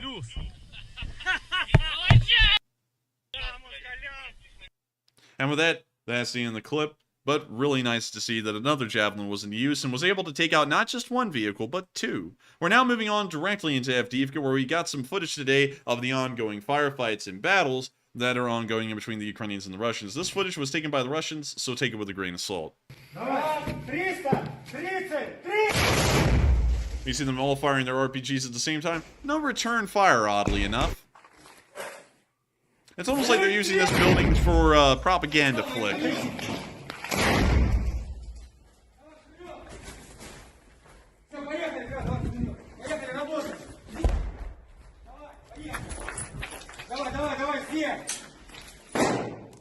Man, somebody calling Steven Spielberg, you might learn a thing or two from these Russians.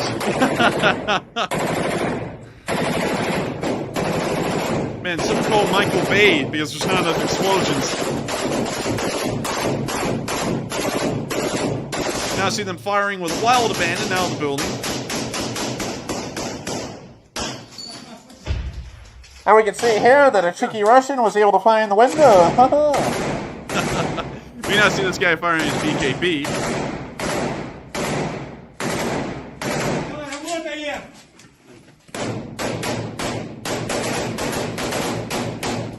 Wow, look at them go. They're really giving it to the Ukrainians. No return fire. They're so heroic, the Ukrainians have already vaporized. This might be more Michael Bay format, I think. Yeah. Look at this guy giving hand signals. They're that way. They're that way. Like they haven't been firing for a minute and a half in that direction. This guy must be the lieutenant.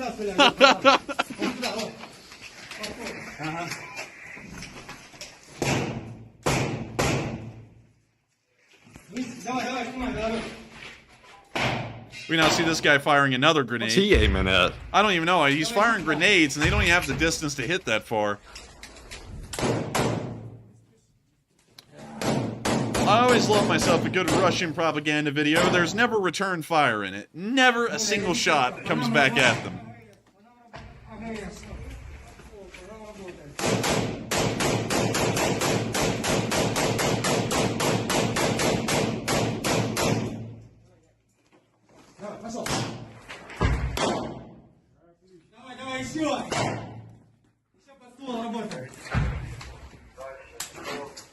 And also, I saw a really good question, Matthew, and I think this was supposed to be a got you, but this doesn't make any sense. Someone asked, well, if the video is only real because there's return fire, then why wasn't there any return fire in the Javelin video? Well, that's because they're firing at armored vehicles that are 1.5 miles away with a Javelin. There's no infantry. Yeah. They're shooting at tanks that don't even see them.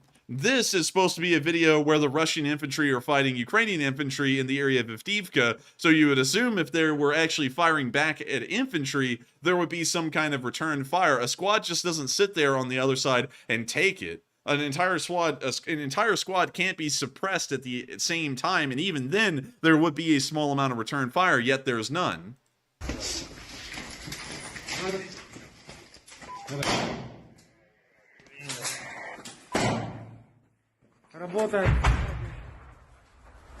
He just said cut.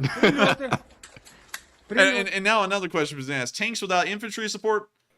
Now I'm going to say this. You have been around here for at least 200 days, and you know as good as I do, Russians send tanks up all the time with no infantry support. That is a norm. That, in fact, that is more so the norm than tanks with infantry support. Аккуратно.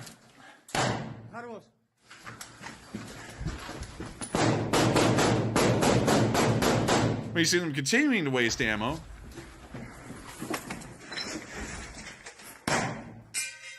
Нормально. Давай, только еще отрабатывай на него.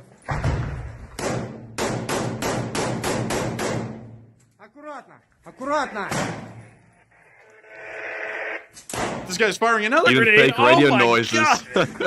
Давай вниз. Давай вниз.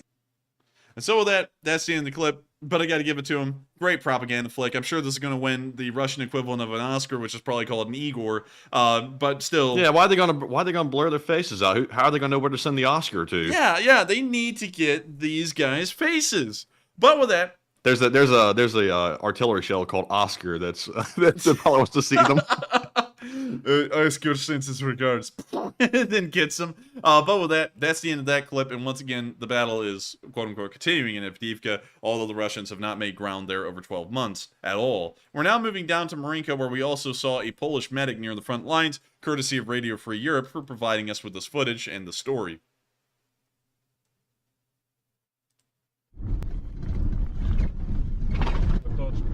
Все буде добре, Bartek, будеш żył. Jak po skosie chyba, nie? Jeszcze chwila. Jeszcze troszkę. No, już. Dawaj. Dobra. Jest, siedzi. Od 2014 roku. Pierwszy raz 2014-2015 rok pojawiłem się. Jesteśmy małym zespołem. Na chwilę obecną pracujemy na miejscu z Soniem. Po siedzeniu w okopach 500. Ostatnio Pierwszy raz będę miał tego rannego z poważnymi ranami. I okazało się, że zachowałem zimną krew, okazało się, że wiedziałem jak się zachować, okazało się, że pomimo strachu udało się go na tyle skutecznie kontrolować. Po skosie chyba, nie? Jeszcze troszkę. No, już. Dawaj. Dobra. Jak widać na załączonym materiale jak najbardziej. Dang, these guys have been everywhere. Dawaj.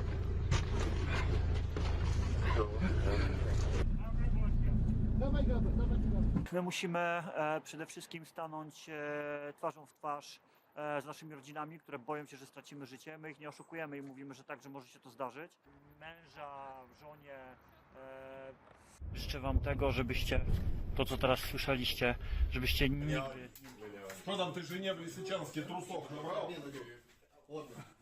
When I see that they even recovered a Russian soldier. Liczcie towarzystwo, jest Zelga, jestem ja.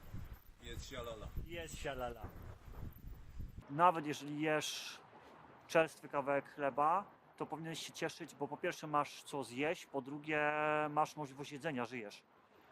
Gwiazdy świecą jaśniej po takich przeżyciach, bo możesz na nie patrzeć. W ogóle sam fakt, że możesz wyjść na zewnątrz i patrzeć w gwiazdy, świadczy o tym, że nie ma dronów w powietrzu, że nie działa artyleria, możesz oddychać świeżym powietrzem. To jest efekt ostrzału. Szyby szlak trafił. Tutaj też powypadało wszystko. Dziura przy baku. Na szczęście Man, right in the fuel tank. That's unfortunate. Drzwi się nie otwierają. Drzwi się nie otwierają. You see them driving down the road at about 100 miles an hour. And that's the end of the clip. But once again, showing you some of the great Polish medics that have crossed the border to help out in Ukraine. And of course, a cool guy named Duda. And so with that, we're now going to be moving on from that little bit of news around the Marinka area and on down into Volodar. Because today, in Volodar, while there hasn't been a massive push, we did see that some destruction continued. For example, this T-72B3 got completely floored. We can actually see the top of it right there. Interestingly enough, no infantry support. This cannot, Matthew, this cannot be a Russian tank because we know that the Russians always practice the best tactics. They never do anything incompetently. So this cannot be a Russian tank because there's a lack of infantry support. They must have infantry around here somewhere. Whoa! Oh my god! Posty. Dang, that thing is crisping.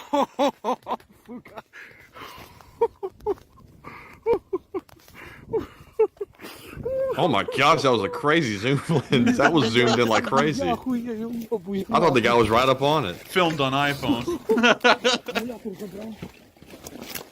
That guy's like a mile away.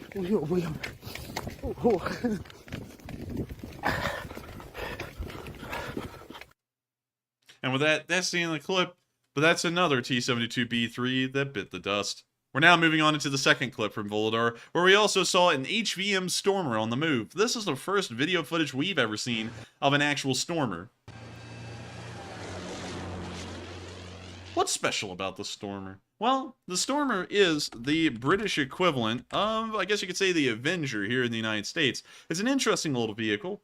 It has 8 Starstreak launchers on top of it, and y'all may remember the Starstreak from a long time ago, as the British provided a decent amount of these, and we saw them once they were introduced, taking down several helicopters. It appears that the Ukrainians also have the Stormer HVM as well. We've known about this for a while. They issued 20 of them, but we've never seen any of them on film until today. We just saw a rare sighting of one of these in the Volodar area. And so hopefully it does fairly well. It takes out some helicopters or some aircraft maybe, but that will be quite rare considering the Russian Air Force and helicopter forces hardly operate in the skies anymore because these things are effective enough to stop that. We're now moving on from the Volodar area because no frontline advances have been made there. And we're now moving all the way up to Kyiv to cover the speech from President Volodymyr Zelensky here on day 344 of the war in Ukraine. And so without further ado, here is the speech. Make sure to get this set up right, and here we go. Бажаю здоров'я, шановні українці.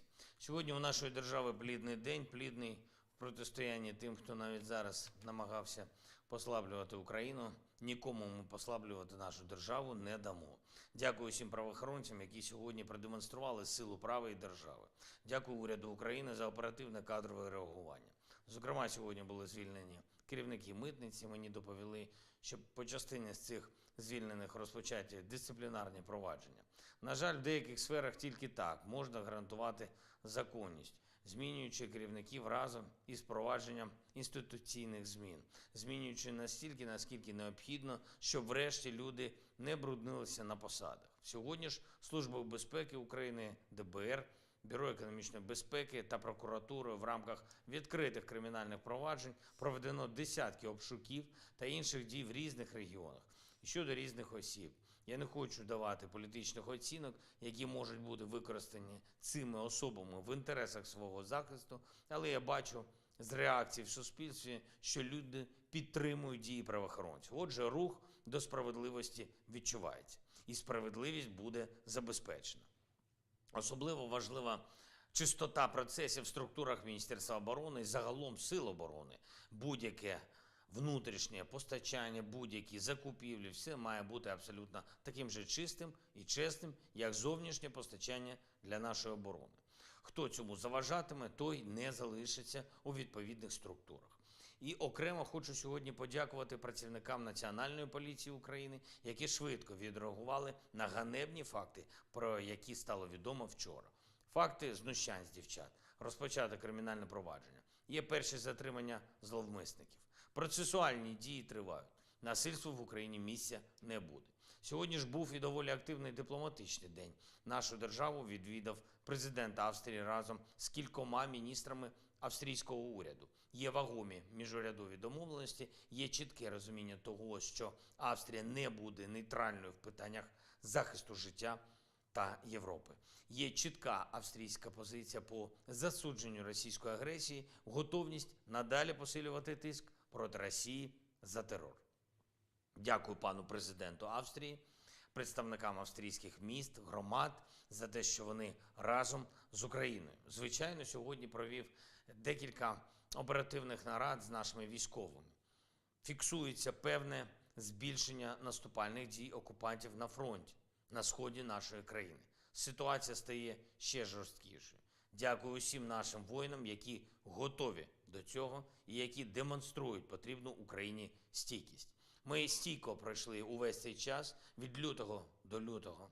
Ворог намагається здобути зараз хоча б щось, щоб на річницю вторгнення показати нібито наявність якихось шансів у Росії. Ми всі маємо бути в таких умовах особливо об'єднаними, особливо зосередженими на державних інтересах і, як наслідок, особливо стійкими. Впевнений, що такими і будемо. Ввечері підписав вже традиційні укази про нагородження наших воїнів державними нагородами, відзначені 244 військовослужбовця Збройних сил України. Я дякую всім, хто воює за Україну, дякую кожному і кожній, хто допомагає нам отримувати необхідну зброю. Дякую усім у світі, хто підтримує нас. Слава Україні! And so with that is the end of the speech from President Volodymyr Zelensky here on day 344 of the news of the war in Ukraine. And that rounds out our final day of this week of the news. I thank you all so much once again for watching. If y'all did enjoy, please make sure to hit the like button, to subscribe, and to also comment, like the Observer did. And he's saying, "Am I shadow banned?" No, I just read it. Hello. Hello. You're not shadow banned. There's no such thing as a shadow ban. It's either you're here or you're not. So anyways, thank you all so much once again for watching. We're now about to be moving into the question segment where we're going to answer every single super chat that we've gotten and as many live chats as we can. And so with that, of course, I have to completely contradict everything I said, and we're now going to go into the polls. So with that, what do we got, Matthew? All right, so for our final question segment, we have 3 more polls to address. And the very first one said, do you believe that the USA would get involved if a WMD is used in Ukraine? And it looks like 77% said yes, NATO would go to war. 16% said unsure. And 7% said no, NATO would turn a blind eye. Now on this one, a WMD can be defined, I believe, as many things. It could be a nuke. I believe chemical weapons qualify, don't they? I think, yes, it's chemical, biological, or nuclear. Yeah, so it could be any of those things. Particularly me, I'm going to address nukes. I think that NATO honestly would turn a blind eye. I don't think NATO would be willing to go to world war simply because the nuke is used in Ukraine. I don't think that's necessarily the right decision, but I don't think they would go to world war about it. But Enforcer, what say you?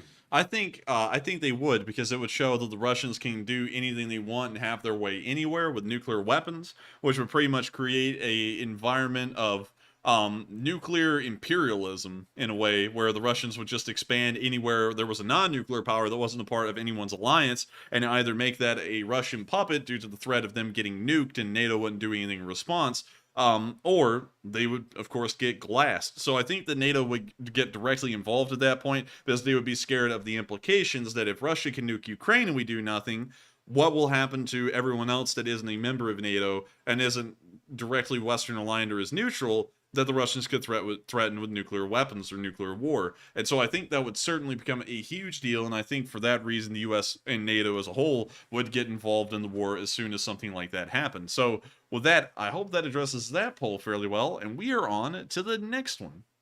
All right, and the second poll says, Ukraine can't retake Crimea soon. Pentagon tells lawmakers in a briefing, and what are your thoughts? It looks like 62% said the Pentagon assessment is likely true, 20% said unsure, 20% said unsure, and 18% said assessment is likely untrue. Now, this one, I'm going to say it's untrue. It wouldn't be the first time the Pentagon has been wrong about something, and I think they're wrong again. So, Enforcer, what do you think? 1 second, I want to check this. General Milley, Ukraine, and then let's see. You can edit the time frame that this is searching, right? Yes. I believe it's tools. Tools. Where's the tools? To the right. To the right. Quick settings. Google No, Apps. over there it's like right underneath the search magnifying here glass. we go. We want anytime. We want a custom range. From February of 2022. So let's go all the way back to February of 2022. Or here. I mean, like, this will be a good start. So we'll go about right here up till about March 8th. Well, no. We'll go to March 1st and then click go. Let's see. To avoid accidental clash near Ukraine, U.S. is buying down. Let's see. Russian forces appear to shift to siege warfare in Ukraine. I'm trying to find the part, because I remember explicitly that he said at the beginning of the war, Ukraine will most likely survive for 3 to 4 days or a week, and that'll be it. And we're looking at a Russian-controlled Ukraine in about a week's time. But I cannot find that. Let's see. Really? Saying that the move would be accepting of Moscow's invasion of Ukraine. Why the hell is... I can't find it. I have to look for this a little bit further later on, because for some reason it's not saying anything. Let's see. Ukraine war. And let me go here. Ukraine war. And then we were looking through here. And let's see. War in Ukraine, beginning at the end of Putin's Russia. That was put out on February 28th. What we know about the invasion. It's very interesting because you see a lot of the articles like this one were written on the 28th, as soon as the Ukrainians stopped them. But up until then, for the first 4 days, everyone was saying Ukraine's done for, they're over, they're getting stomped. But you don't see that here. Like right here. Like, look, this is weird. March 1st, February 27th. Almost no articles at all from anywhere in between February 24th and March 1st. Like, all of them are practically gone, except for this one. What are you trying to say here, Enforcer? Honestly, it looks like to me, Google was kind of washed to get rid of all of those comments that said the Ukrainians wouldn't survive. And now you only have the comments of, Russia failed, after they had gone through for days and said the Ukrainians are collapsing, it's over. Because I can't find any of them. And that was the big deal. That was the big deal back then, is that everyone was certainly confident that the Ukrainians would not last long. So fairly bizarre to me. Anyways, to answer that, I have a feeling that the Pentagon is most likely wrong. They have been wrong on many things. They were wrong on how long Afghanistan would survive once we withdrew. They were wrong on how long this war would last. They were also wrong on the Russians being able to finally curb stomp the Ukrainians at some point. They've been wrong on almost everything, and I would have no reason to believe that they are correct this time, because they have such a good and clear record of being wrong every single time. And so with that, I hope that does address that fairly well. And we are on to the next one. All right, and the third poll says, should NATO allow membership restrictions to be temporarily lifted to allow any state to join? It looks like 35% said yes, a temporary exception is needed. 9% said unsure. 25% said it depends on certain factors. And 31% said no, adhere to the normal process only. And on this one, I was kind of interested to see the results on it. I would say adhere to the normal process only, even though the red tape kind of gets annoying at times, especially when you have certain countries holding up the process unnecessarily. It's sort of, I guess, desire to jump the red tape, but ultimately that only degrades the quality and I guess the process of NATO, which starts to undermine confidence in it. So, Enforcer, what say you? Can you reread the prompt again real quick, just so that way I can make it clear in my head, because I heard it, but I think I may be misunderstanding something. Yeah, and the question was, should NATO allow membership restrictions to be temporarily lifted to allow any state to join?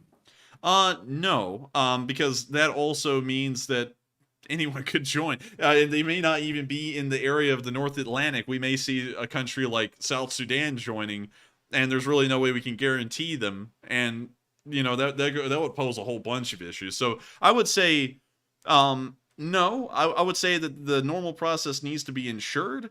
Because if we do that, who's to say that the Russians wouldn't try and pull some kind of stupid move and say, we want to join NATO? You know, and then you're like, oh God, you know, it's like, great, now we have to go through the whole problem of, we said anyone can join, and now they're trying to join. You know, and we're saying anyone who wants to can, and now we have to accept them. Because believe it or not, the Russians actually tried, well, the Soviet Union tried to join NATO back when it was originally formed. Yeah, I remember that. Yeah, and the entire point they did that was a political point. They were trying to show, well, a diplomatic point. They were trying to show that NATO was being made as a force to counter them, and that's why they did it. They weren't actually sincere on joining NATO. It was just to try and show something. But still, I would say I wouldn't do that. I would just go through the normal process, because it ensures that, you know, there's an actual approval system in making sure that NATO members should be NATO members. And also, we cannot kick Turkey. Sadly, we can't kick Turkey right now. It's like a Discord server. You just kick and ban at will. We'll just kick Turkey today. They're gone. We're gonna kick Turkey. Because Ankara is pretty weird looking. I dropped down in Ankara, Matthew. This place is weirdly modern, like very modern. Yeah, I remember looking at it a while back. But you know, the weird thing about Turkey is they'll hold up the NATO process, but at the same time, Ukraine gets the Bayraktars from them. It's like a love-hate relationship with Turkey. Yeah, Turkey does Turkey things. I've actually watched hours of footage, documentaries pretty much, to understand Turkish history and why they act the way they do today. And it's actually incredibly complicated, and takes like hours of documentaries to watch and understand why they are the way they are today. But once you listen to it all, it kind of makes sense why they're doing Turkey things. You know, because they don't do NATO aligned stuff, they don't do pro-Russian stuff, they just do whatever they want. And from an outside perspective, like our perspective, it makes no sense, and it's counterproductive from what we're trying to do. But to Turkey, it makes sense. And that would take hours to explain. It really would. Maybe we'll make videos on that. There are already some very good videos out on YouTube about the history of Turkey and why they are the way they are today. And while it looks like they're trying to play both sides, they aren't. They're actually Western aligned, but every once in a while, the Western thing to do doesn't align with the Turkish thing to do.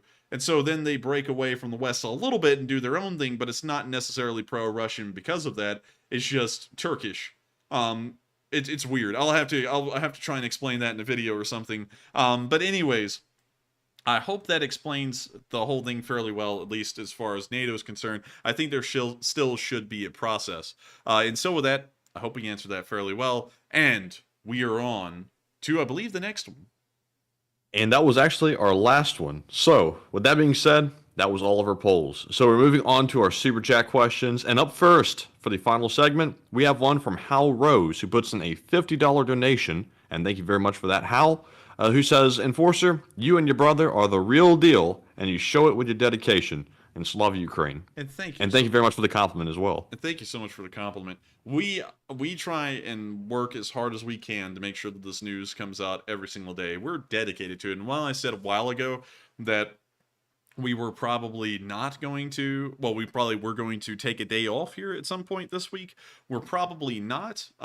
Things have gotten really busy in the background, incredibly busy to the point that it's crazy, but they haven't gotten to the point that we're going to try and stop a stream. In fact, we're, reshuffling everything to make sure that the stream can keep on running, because I made a promise, and I've kind of been losing track of that, but I have to remind myself, I made a promise, and I'm not one to make promises. I said I would cover this war every single day until the war ends, and as long as we are able to do that, we are doing that. And I got to thank you so much once again for appreciating that, because I try my best. It's not something that I'm like going around, I'm like, oh, appreciate me, but it's good to know that people do respect that we do this nonstop. We do this every single day, 6 days a week, except for Mondays, of course, to make sure that the news comes out, to make sure that people keep paying attention to what's going on in this war, and that they keep supporting Ukraine through the fundraisers. We got to $751,000 on the fundraiser, and I'm not going to be happy until we make it. Well, I'm actually very happy about that. I'm saying this to be dramatic, but I'm not going to be happy until we reach 1 million. But just to make it clear, the enforcers are going to be pissed until he reaches 1 million. I'm 751,000. I scoff. I'm just kidding. I can't believe we even made it that far, but that gives me a complete confidence we can make it to 1 million. I know we can. We will do it. And so with that, thank you so much once again for support, Hal Rose. I hope that does address the comment fairly well. And I got to thank y'all so much once again for putting a whole lot of faith and confidence into us. Because, it's really crazy to me. I'm only 20 years old. I will be turning 21 here in the future, but it will be the near future. But it's completely insane that I've been able, and Matthew's been able to get y'all's respect and appreciation. Most of y'all are in between the ages of 40 to 60, and I find it I'm highly honored, and I'm completely taken away, that so many of y'all find this worthwhile.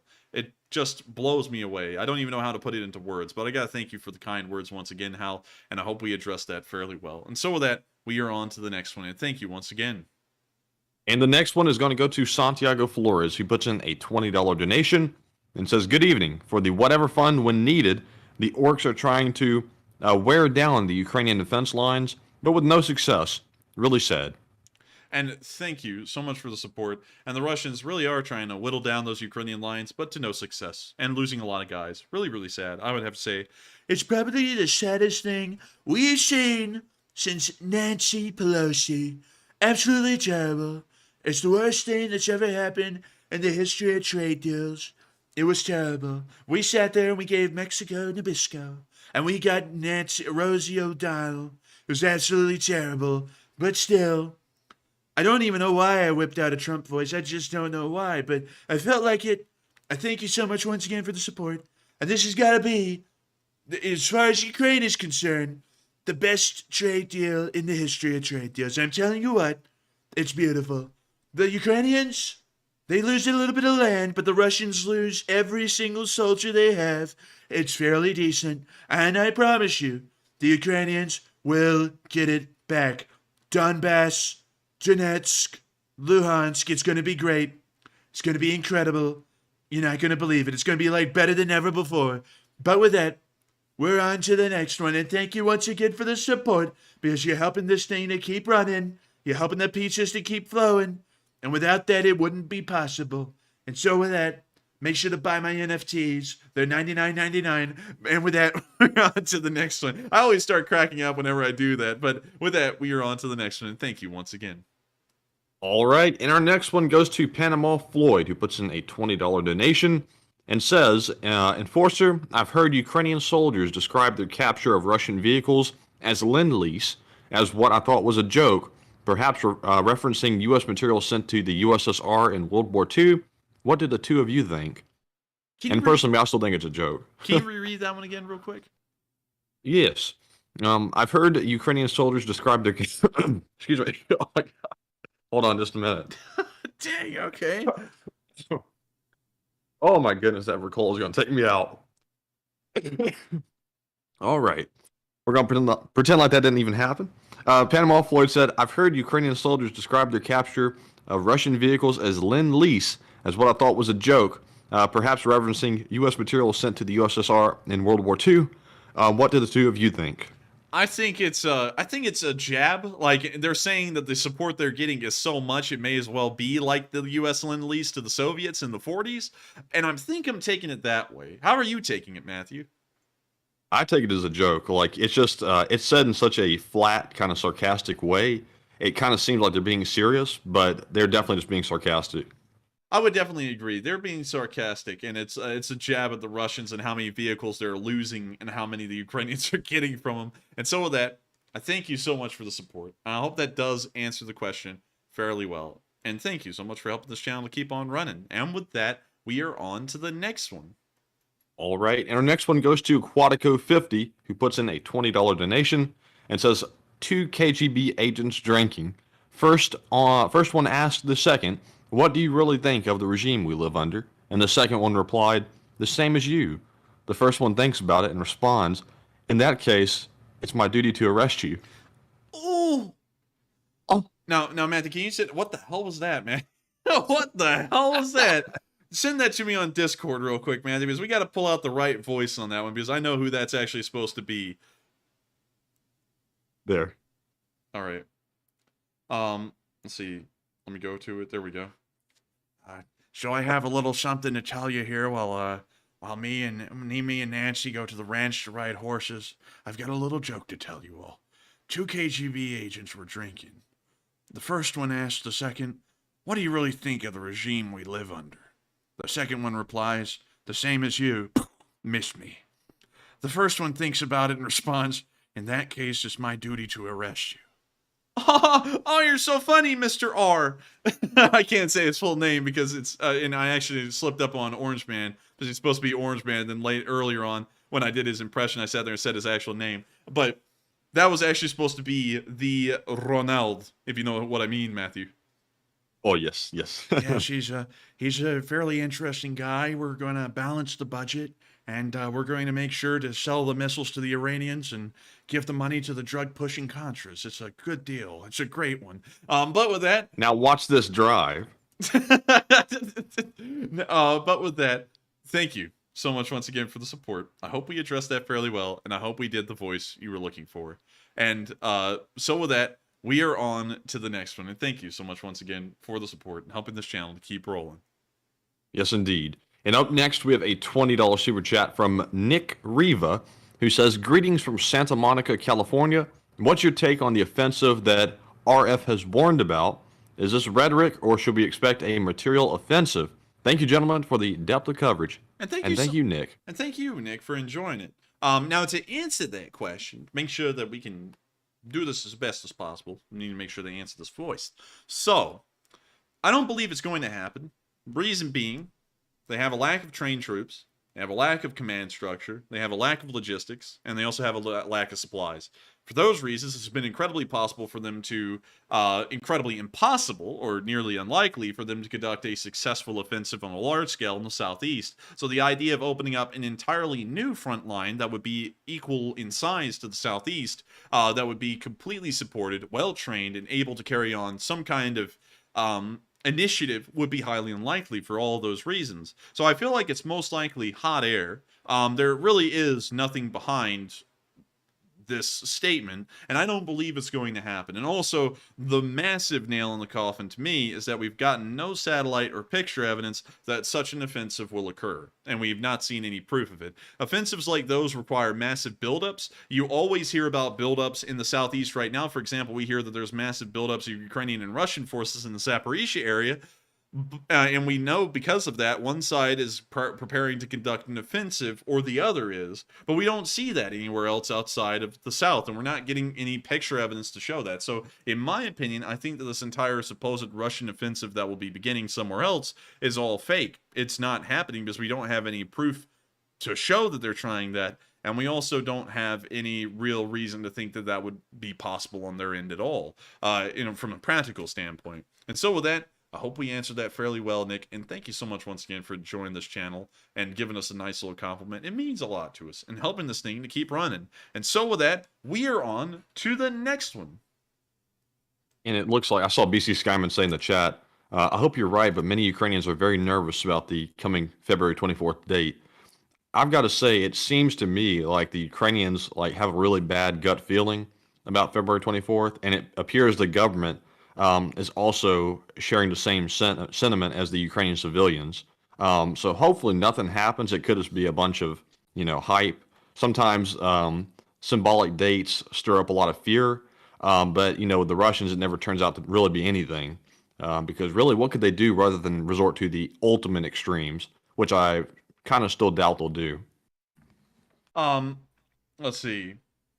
So, why May 9th, here we go, from May 6, 2022, from CNN, why May 9th is a big day for Russia and what a declaration of war would mean. And the whole article goes through how May 9th is a significant day because this is when the Russians defeated the Germans in the Second World War, according to them, and they'll declare war on the Ukrainians, a full-scale war, and stomp them after May 9th.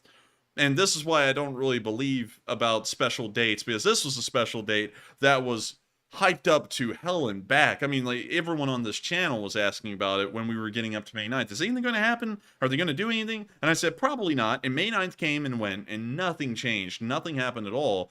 And it showed, this was probably the best proof that special days, special holidays, and commemorative days that signify something don't really have a lot to do with the prosecution of a war from a fighting party, because nothing happened on May 9th.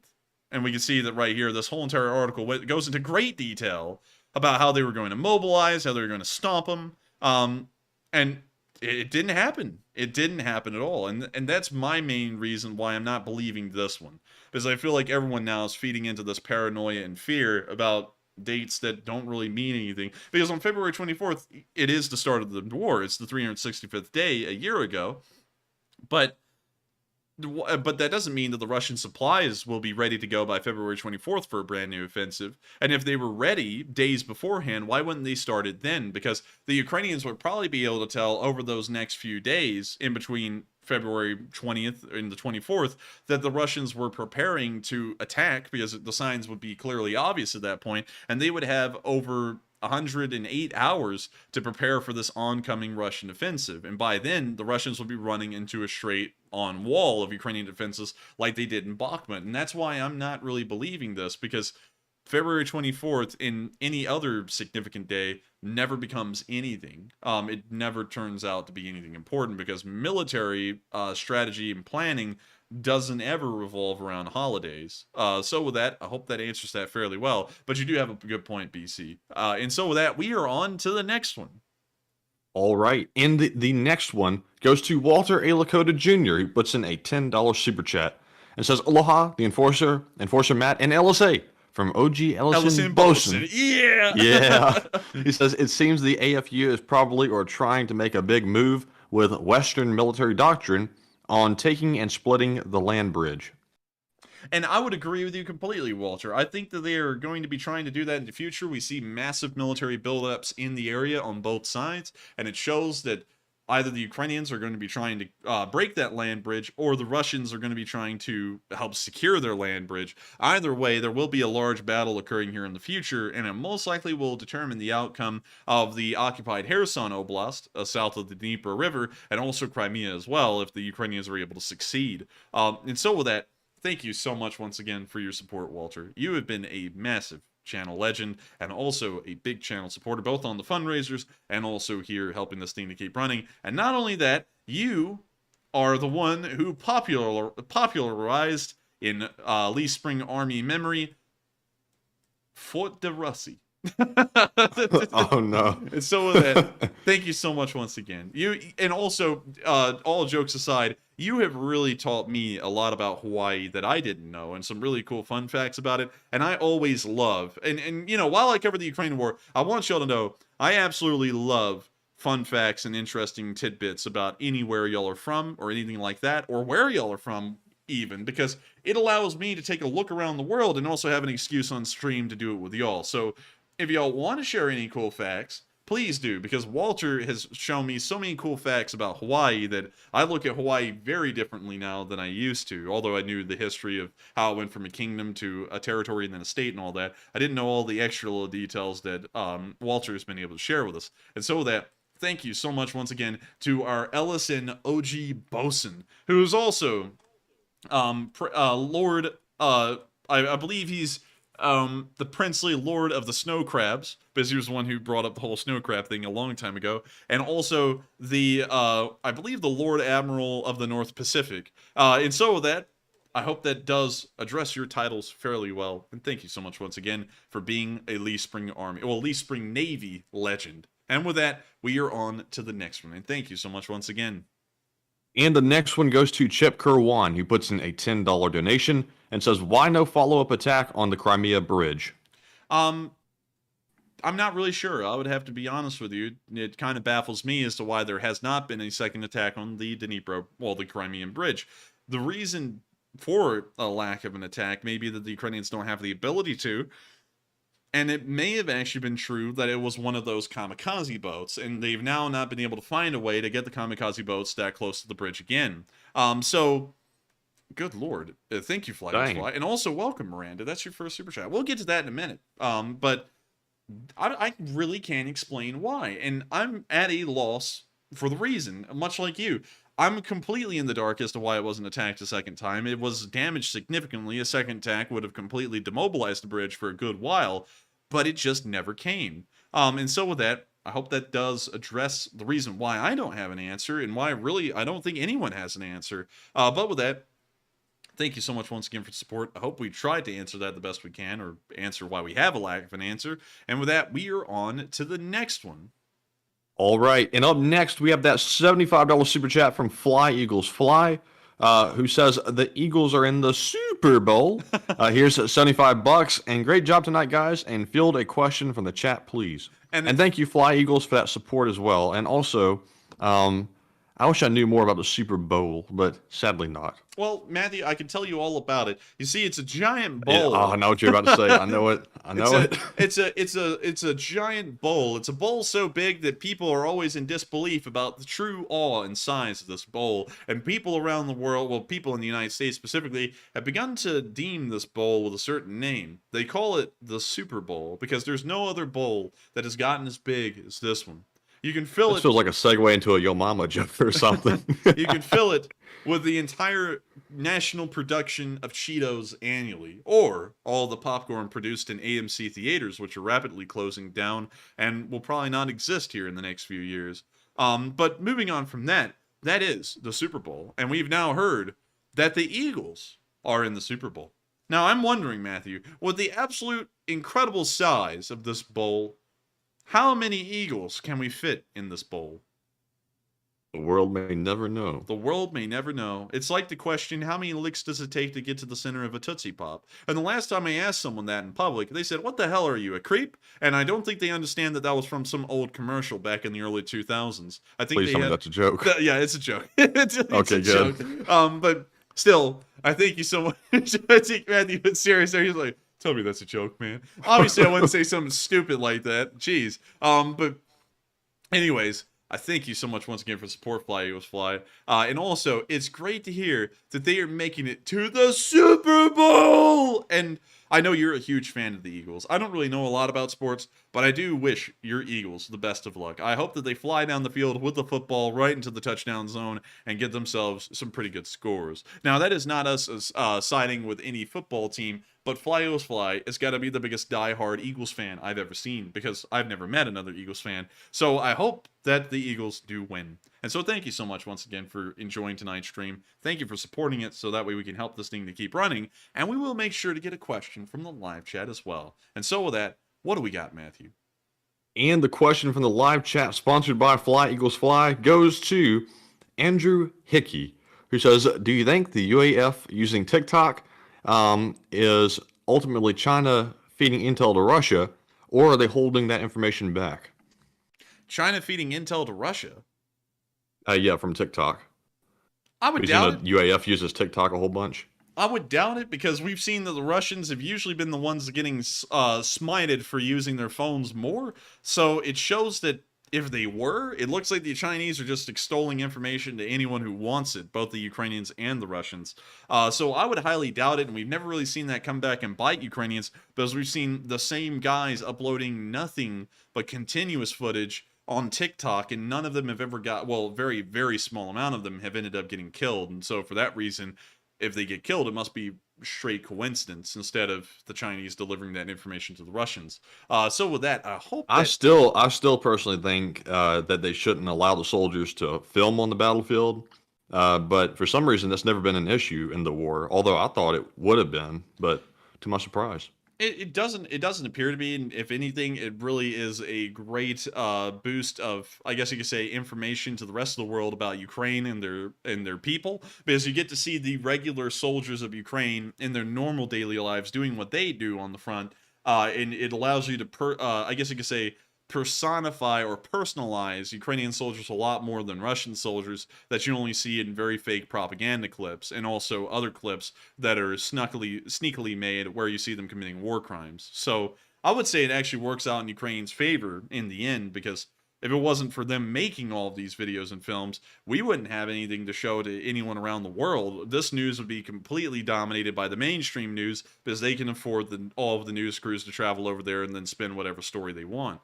So with that, I hope that answers that fairly well. And thank you so much once again, Fly Eagles Fly, for sponsoring a live chat. And so with that, we are on to the next one. All right, and up next, we have another super chat from Panama Floyd, who puts in another 20 and says, Enforcer Matt, suggestion about no more attacks on the Kerch Bridge. They wanted the Russians to know that they could get it, but wish to leave it open so that Russians can retreat from Crimea. An interesting suggestion, Panama Floyd, and I would agree with you. I think that may be the reason why. It's going to be really difficult for them to get out, though. It's going to turn into a highway of death, because the E97 is the only highway that goes to the Kerch Bridge, and it also is jam-packed all the time right now. There is still a 10-hour traffic jam to that bridge on the Crimean side. I haven't been able to confirm on the Rostov Oblast side if that is also well, actually, this is the Krasnodar Oblast. I haven't been able to confirm if that's the case on the other side here, but it is definitely the case on the Crimean side. They are still trying to get out, and it would be really difficult for a military to get out, although they probably just push the civilian vehicles off the side of the road and then get the military across if they needed to. But still, that is a very good point, Panama, and I think that may be the reason why they haven't completely destroyed it, but they did significantly disable the bridge. And so that, I hope that answers that fairly well. Thank you so much once again for the support, Panama Floyd, and also throwing in a really smart observation. I didn't actually think of that. That was a really good one. It was pretty smart, actually. I would agree completely, to say the least. Indeed. Actual understatement. Yes, quite. I would agree completely. But anyways, with that, we are on to the next one. All right. And real quick, we're going to address the poll that's currently running. It says, is the fear surrounding symbolic dates warranted? For example, the start of the war, military parades, etc. It looks like 52% said usually not, 21% said usually yes, and 27% said it depends. And I'm going to say usually not, kind of like what we were just discussing a minute ago. A lot of people will hype up these dates. Sometimes it's warranted and sometimes it's not, but I don't think the date alone is enough to, hype everyone up for a big deal. But that doesn't mean that something couldn't happen on the 24th, but I doubt it. But Enforcer, what say you? I would agree. I don't find these coveted dates to be all too important in the the conducting of the war. It doesn't seem to have ever affected it yet, and I don't think it'll affect it later. And also, it doesn't really revolve around events either. Like, we saw the Ukrainians retake Kherson, and we didn't see the Russians blow up the Novokakhovka Dam in response to that. And everyone was saying, oh man, the Ukrainians may not want to retake Kherson, because if they do, the dam will be blown up and then, everyone will die. And that didn't happen because that makes no sense. And also, we didn't see them blow up the Zaporizhzhia nuclear power plant, because that also would make no sense. Although, for some reason, they're always trying to get really close to doing it. I think it's just kind of like hinting that they possibly could, but they've never done it yet, because that would just be stupid. So, with that, I hope that answers the poll fairly well, and we are on to the next one, yeah?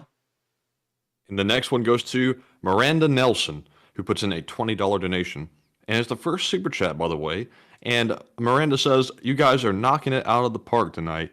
And thank you very much, Miranda, that you opened up the super chats with a bang. Thank you. We love we do appreciate compliments. Go ahead and say it, Enforcer. We love it. We love it. Enforcer was letting it out. Yeah. We love it. We love to know that people enjoy this channel. It gives us a lot of motivation to keep this running. So you really started this thing off well. I will say. So let's hear the rest of it, Matthew.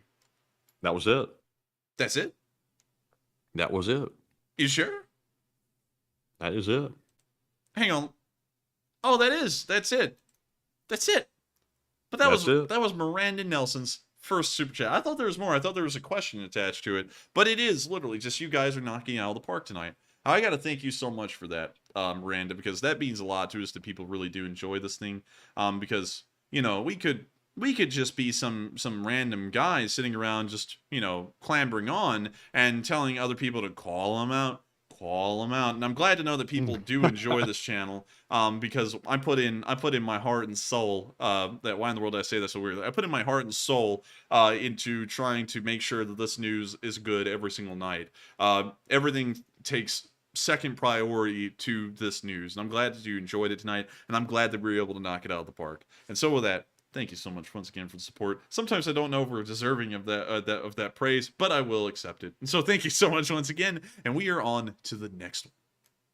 And up next, we have a $10 super chat from Avari Mandubratis, who says, let's assume the Pentagon and former generals are deliberately getting predictions wrong about Ukraine.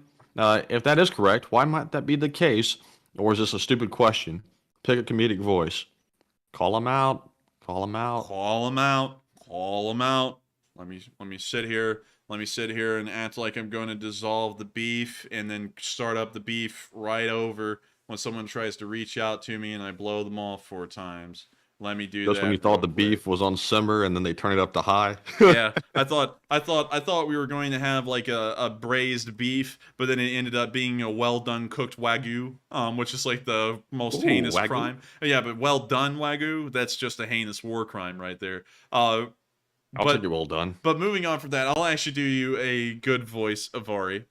You see, Pentagon and former generals deliberately tell predictions wrong because it can dictate the migratory patterns of the skylark. I'm just kidding. To answer that question seriously, though, you have to get into a serious voice. Now, you see the reason why the Ukrainians are being told by the American generals and other people around the world that there's a certain way that things are going, just because these guys don't really know what's going on. You see, one thing that we've been able to tell over the entirety of this war is that American generals, well, at least the ones at the very top, say things that cross their fancy. If they like fruits one day, they'll say they like an apple. If they like vegetables the next day, they'll say that the apple was the most terrible thing on earth. And that's why I don't really trust them much, because they'll go and flip their opinions around to whatever seems to be the most advantageous one to say at the time. And so, with that, I thank you once again for the support of Ari Mandubratis. You've been the absolute best there ever has been, but you know what's better than your super chat? A brand new pair of Levi jeans. Built with the toughest stitching around, a Levi's jean can take one hell of a beating and make sure to get up and keep on running. Bush's baked beans are also the food you have to eat if you wear Levi's jeans. It comes in a support package. The next time you go to Duluth Trading Company and pick yourself up a pair of Levi jeans, which are not sold in Duluth Trading Company, make sure to pick up the can of Bush's baked beans found directly alongside, because they'll make sure to keep you nice and full, while also keeping you like a cowboy. And so with that, thank you so much once again for the support of Ari. I hope we addressed that comment fairly well. And we're on to the next one, but thank you for being a long-time Lee Spring Army soldier and helping this thing to keep on running. And so with that, we're on to the next one before I get my horses in the back. Horse tack is attached. But anyways, we're on to the next one. And like the Observer said, don't forget the Coors. Don't forget the Coors. And also, Avari Mandubratis said, I buy a Ranger better than Levi's. I think I've already meant to say Wrangler. Ranger. Give me that I'm Ranger. a Ranger. But anyways, Matthew, that's what happens when you have a lisp and you're a Texas Ranger. Excuse me, sir, what law enforcement agency are you with? I'm with the Texas Rangers.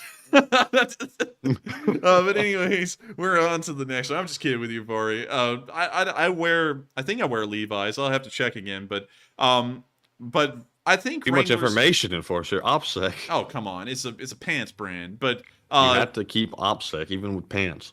Oh, come on now. But anyways, I've heard Wranglers aren't that bad. They might be better. But with that, we are on to the next one. All right, and the next one goes to Hokey Redneck, who puts in a $10 donation and simply says, "For chat." And thank you so much for the support. And we'll make sure that goes to the chat, my Hokey Redneck friend. And so with that, what do we got, Matthew? And this question goes to Tumblr90. And we've actually already answered that question, so hopefully we did answer it to your satisfaction. But moving on to the next one, it's from Alex A., who says, "Enforcer, is it possible for the West to draw its own red line? For example, another hit on Ukrainian civilians on purpose? Okay, now we provide Ukraine jets with rockets, which are able to travel to Moscow." We could, but red lines are dangerous. Yeah, red lines are fairly dangerous because if we start laying them, the Russians already have them, then they might actually try and solidify their red lines, and then we start having a really bad problem, and we start having a military showdown, or an armed showdown, and we might not want that. We already have laid out red lines, like the nuclear, biological, or chemical red line. That's one that we've laid out clearly, and I think that that's really the only one we want to lay out, because the more red lines we lay out, the quicker we escalate, and we're trying to avoid rapid escalation over the course of this entire war, so it would be counterproductive to start laying out red lines, because it would only escalate things quicker. And so with that, I hope that addresses that fairly well. But I do get where you're coming from. That is I understand completely. It's just that we don't want to try and get to war as fast as we can. We want to try and keep it simmering as best as possible, and hopefully try and just allow the Ukrainians to beast on the Russians and not get us involved. And so with that, I hope that does address that fairly well. Thank you so much once again for an interesting live chat. And also, thank you, Hokey Redneck, for supporting one. And with that, we are on to the next one. And up next, we have a $10 super chat from Raphael Schneeves, who says, "In the video with the Polish medic, he was saying to the guy, 'It's okay, you're going to live.' And I recently started an EMT course, and they told us, you never tell the patient, 'You're okay, you're going to live.'" And why is that exactly, I wonder? I wonder. But I do thank you for the support and sharing that with us. And another fun fact that Matthew might not know is that back in World War II, there was this thing called the kiss of death. Do you know what it was? No. So nurses in American field hospitals, or hospitals in general, would wear a very bright lipstick, a very, very bright red lipstick. And this was for a deliberate purpose, and they would make sure to have it coated on thick at all times. If a soldier was brought in and he was practically going to die, they would kiss him on the forehead, and this giant red, like lip print would be on their forehead, and when a doctor would pass by, he would know that he had been signed off, because that was pretty much the sign, in a very, very subliminal way, where no one else would pick up on it but the doctors and the nurses, that this guy was going to die anyways. There was no point in even doing anything.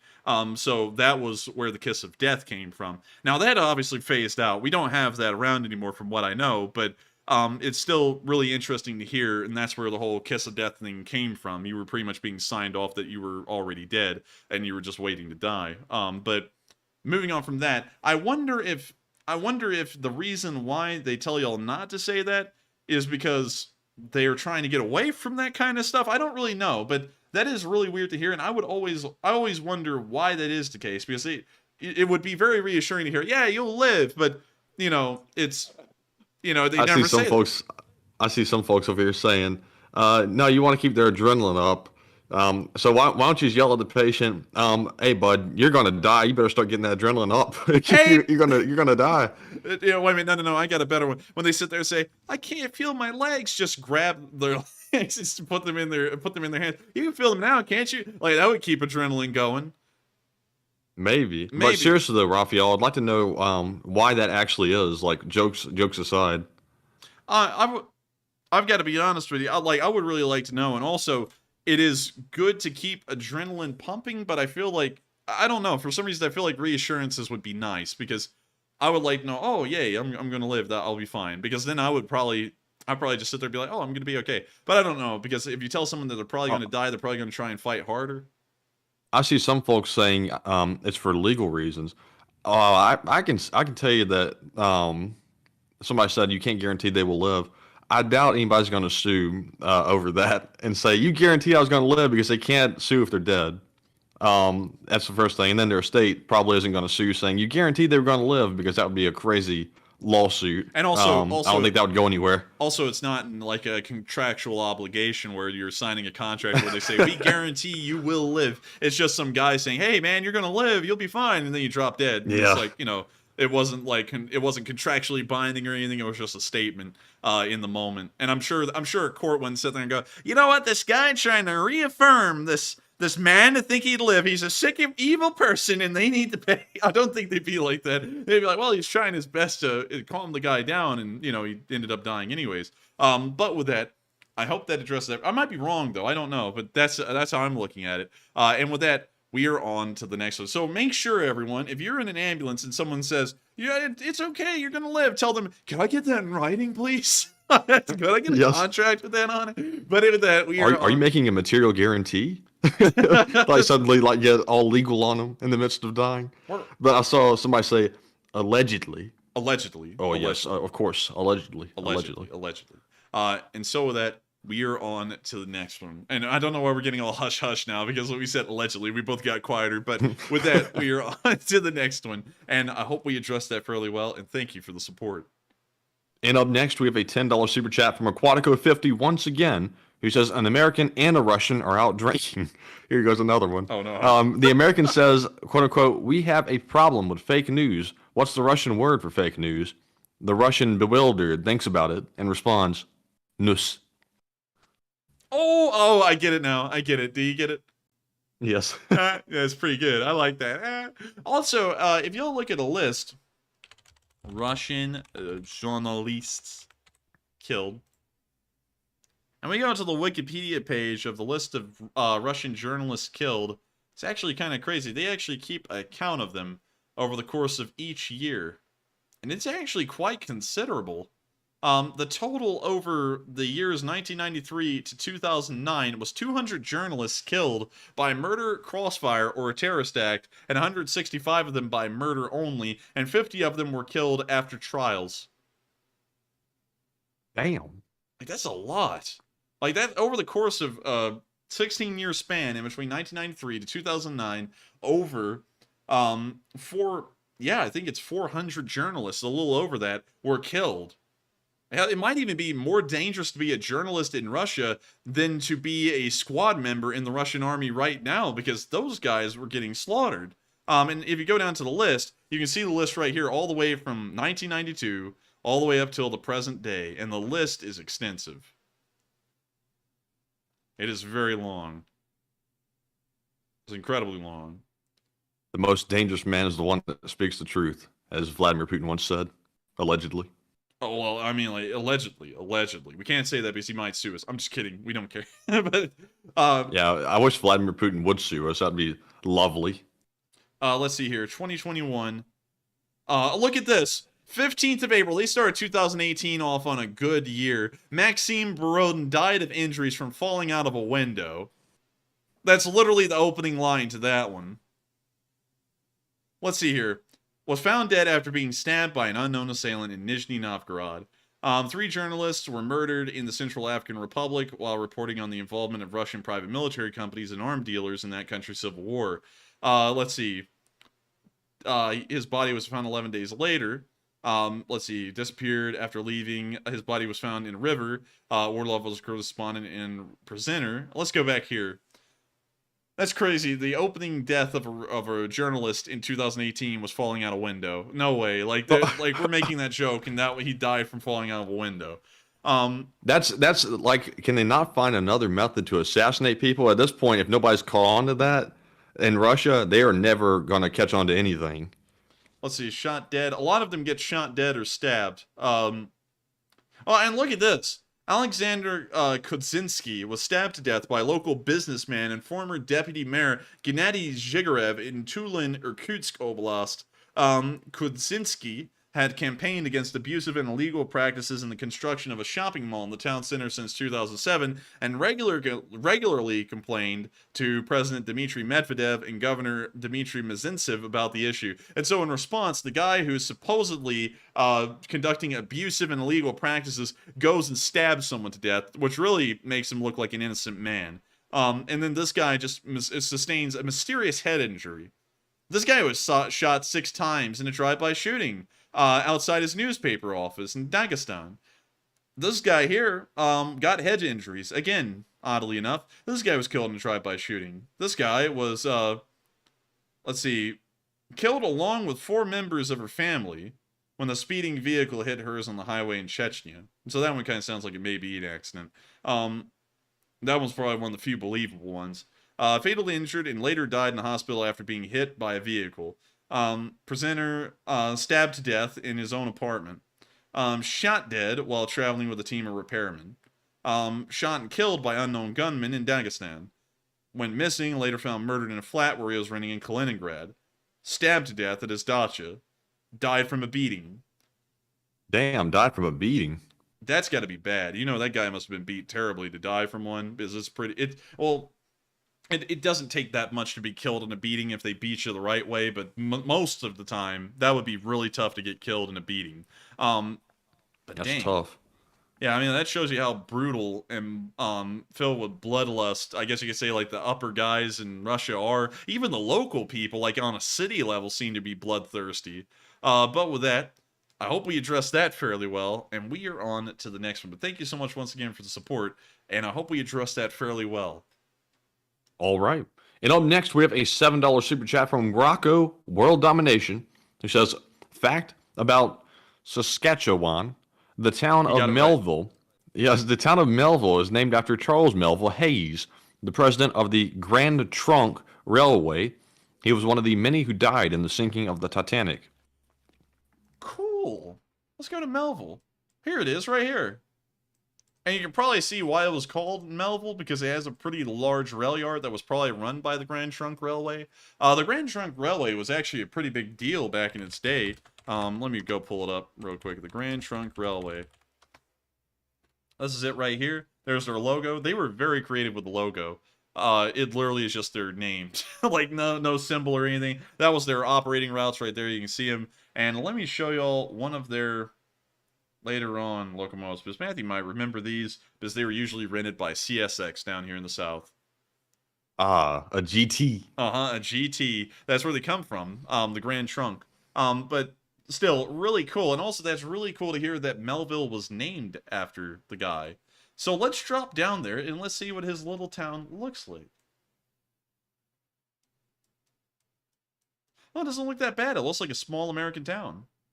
Wow, with some really wide streets. Like, these things make Department of Transportation with streets look small. Like, these things are like boulevards. In Paris, they'd be going, so is this a boulevard? They'd be going, no, this is a street. Like, this is the smallest size they get. Not that bad, actually. Someone set the map to creative. Yeah, just build a double wide, man. Also, another thing that's really interesting is that, I don't know if that was a former company town or anything, but the town of Hershey, Pennsylvania looks somewhat similar, but a little higher in, because it's still a company town operated by Hershey in a way. You can actually see the whole Hershey facility over here in their little tourist area, but let me drop y'all down in here. And here's Hershey. Wait, wrong road. This is a back road. I need to get y'all to a main road. This one. Right here. This is what Hershey, Pennsylvania looks like. Oh, wow. Yeah, it's really nice, right? Very nice. Yeah. You see, this is actually very bizarre, Matthew, because usually company towns didn't go like this. They actually were worse than normal towns, but for some reason, Hershey, well, I believe it was the Hershey brothers, actually decided at the onset when they founded this company town of Hershey that it would be an incredibly nice town, and so their company town didn't weather through the strikes and the revolts that other company towns at the time would go through. In fact, it was a fairly peaceful and calm town. And we can see that even to this day, Hershey's chocolate company still pumps tons of money and investment into their company town to try and make sure that it is incredibly nice and over the top. It's actually crazy. You can also see that the lampposts, because it is a company town, are Hershey's Kisses. That's actually pretty cool. I gotta give it to him for that. Yeah, I mean, maybe we'll go to Hershey one day. It's really neat. It's a really neat history as well. And they keep this thing up over the top. Like, it's super nice. Unbelievably nice. This reminds me of Auburn, Alabama for some reason. Oh, like no. around the college area. Oh, no. No, not at all. But that's just me personally. But I gotta say, Hershey's is really nice. And I'm wondering if Melville looks the way it does because at one time it was a company town of the really successful Grand Trunk Railway. But with that, I thank you so much once again for support. Thank you for sharing that cool little fact with us, and also allowing me to talk about company towns, because I find them to be a really interesting event in America's and Canada's history. But with that, we are on to the next one. And up next, we have a $6.60, oh, goodness, from Landlover, who puts in the devil's number, and says, Poodler's birthmark on his ... Oh, scary. I think Mr. Beast is actually the one getting targeted with that now, from what I was reading.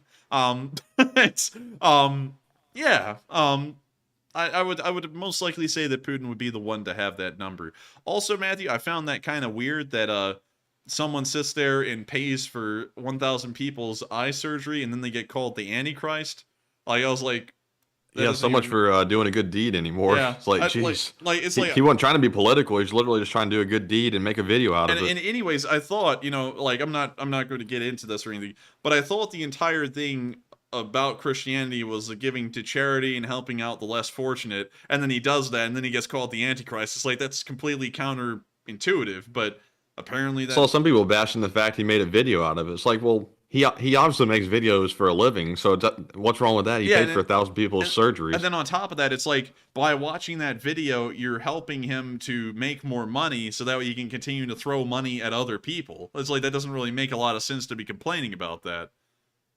Yeah, it's something else. Like, it's true, like Silver Earth said, no good deed goes unpunished.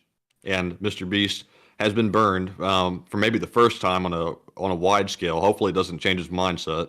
Yeah, hopefully it doesn't, because, like, while he does fun game shows and stuff like that, and the money's handed out that way, he's still handing out money. And who in the hell does anyone know out there that just hands out hundreds of thousands, if not millions of dollars? Not a lot of people. And I find that to be an incredibly bizarre phenomenon. And I would say that it's not something that should be punished. It should be something that's encouraged.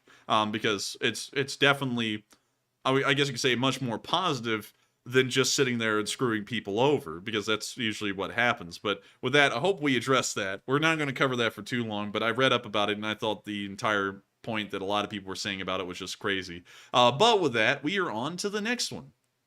And up next, we have a $5 super chat from Dark Warrior 136, or 137, excuse me. I changed the last number for some reason. Dark Warrior says, remember, guys, if life gives you the lemons, just remember that it's 2023 now, and those things are probably booby-trapped. Until next time, friends. And thank you for the support. We'll make sure to keep that in mind about the lemons. We usually don't get a lot of lemons. We usually get a lot of anthrax. But still, I thank you so much for it, because we're always about as leery with the anthrax as we are with lemons, although I have a strong aversion to lemons, more so than anthrax. I actually enjoy the smell of anthrax in the morning. But with that, thank you so much once again for the support. I hope we addressed that fairly well, and for all purposes, I am just kidding. But with that, we are on to the next one. And up next, we have a $5 super chat from Nafo Fafo, who says, statistics not include Mobics or Wagnerites, and wounded are tripled at high. And can you reread that one again real quick to make sure I got it? Sure. Nafo Fafo says, statistics not include Mobics, excuse me, Mobics or Wagnerites, and wounded are tripled that high. Well, I'm over here choking to death. Well, I thank you for reading that, Matthew, in 3 different fragments. I shall now translate those and put them together. And also, I thank you for the support and also sharing that with us, but I believe they might.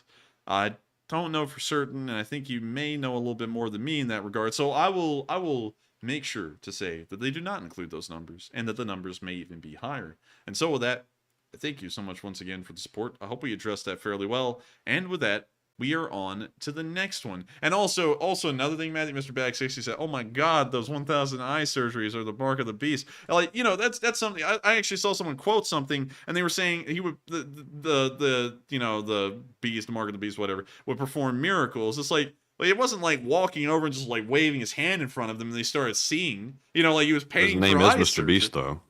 Well, yeah, but that's a whole other thing, you know? Like, and anyways, we're not going into all that. I'm joking, by the way. Nobody take that seriously. That was a joke. Well, it never sounds like a joke. I was taking it serious. I was like, what? What's that flat humor like the Ukrainians have? You got to get with it. Well, yeah, but theirs is on the nose where you know it's here. But anyways, with that, we are on to the next one. All right, and up next we have a $5 super chat from Keenan, who says, when Ukraine wins, will you guys go to Kyiv for the biggest celebration in the world? I'll be wearing my HIMARS shirt. La la la la la la la la la. HIMARS. We may. We've been considering it, and when they win the war, I think we probably will try and go over there and maybe meet Starsky. But who knows? And so with that, I thank you so much once again for the support. I hope we answered that fairly well. And we're on to the next one. And thank you once again. And up next, we have a $5 super chat from Raphael Schneeves once again, who, by the way, told me earlier that it's simply superstition and you don't want to tell a patient and give them false hope is the reason why they don't tell them you're going to live and you'll be fine. So they just negate that statement and move on with the treatment, apparently. So good to know.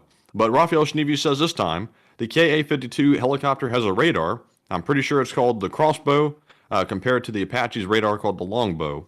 Let me pull it up. Does the Ka-52 have an air-to-ground radar?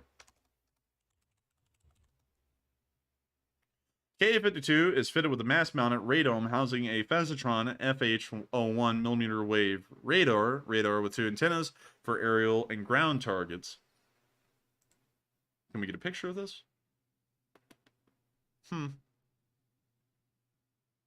Interesting, because we never see them using it. We always see them firing off unguided rockets from these things. And also, I don't know where they would fit that on the rotor, because if you look at the rotor, there's not really any radar on there. It's just the rotors.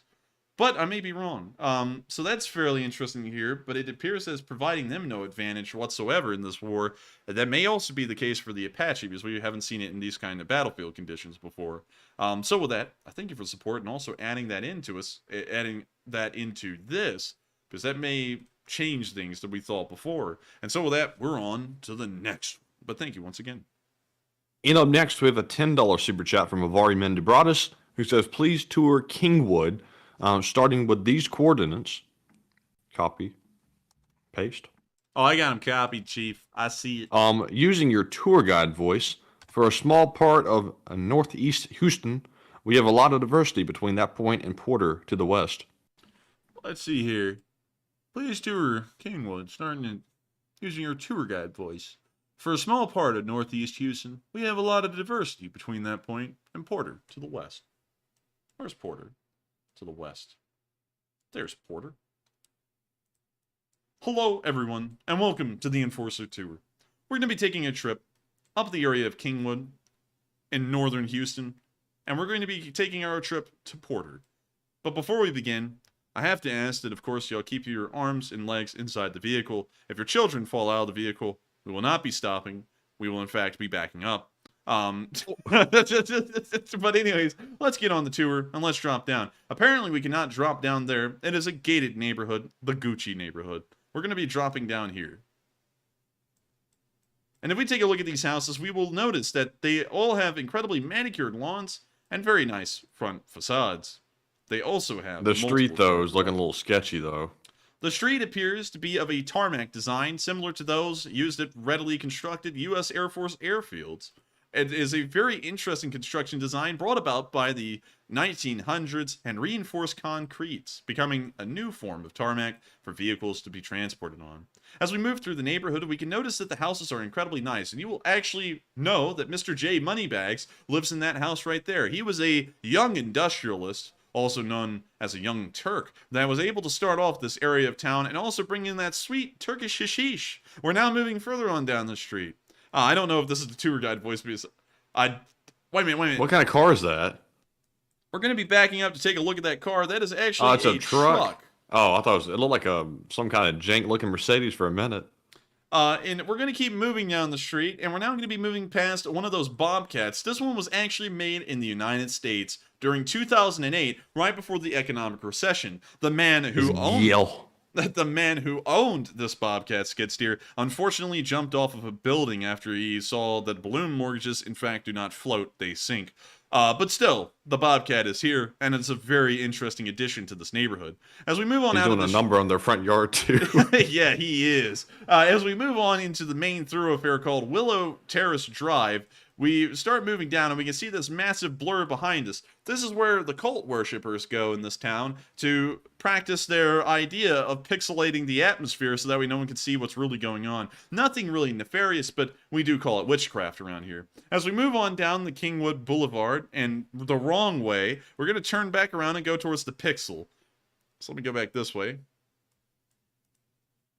As we can see, we are going straight into oncoming traffic. The traffic will have to deal with us, and we do not have this vehicle insured. So if you do happen to fly out the front windshield and start painting the sidewalk, we will not be able to cover that. So make sure not to. So keep on moving. We can see that the traffic and the weather inclements continues to change, and that's because we are an unknown force of chaos and hell upon this land as we continue this tour guide for a measly $5 per person. Quite unfortunate. But hey, we got to make ends meet somehow. As we continue to move on, you may notice that there's trees around the area. These are specifically special to Kingwood. Kingwood is a very special area, and as you may notice, the name of the town is Kingwood. These woods were designated by none other than the King of Spain to be used for his personal use of building a brand new navy.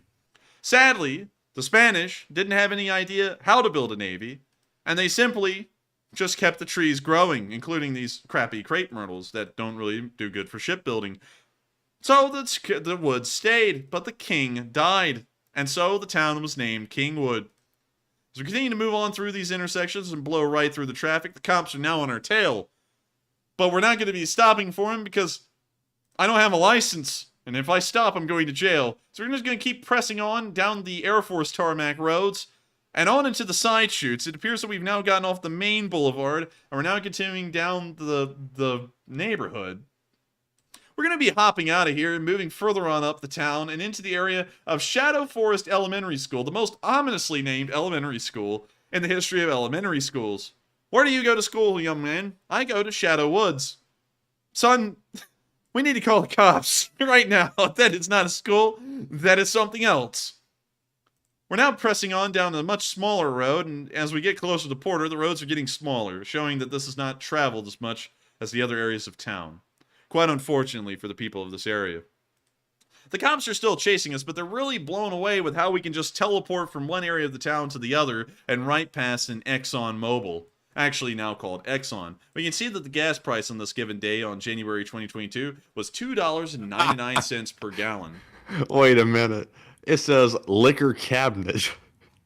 Liquor cabinet. I've never seen anybody put down a sign ever. Liquor cabinet. If you're ever wanting to get sloshed, but you don't really want the booze, you just want the accoutrements to put the booze in, and we do have liquor cabinets for sale in this Exxon and also a Red Bull truck. Just in case. Look at the tire marks on the street too. If people saw the word liquor cabinet and they're swerving in. Dude, this is environmental storytelling at its finest right here.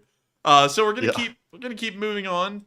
Also, if you get lost, we do have a truck filled with GPS, but sadly it's out of fluid. We're gonna keep moving on down the road and into a greener area. They say that the grass is always greener, and as we can tell, it did get greener for a second, but now we've entered the colonnade where hell truly lives.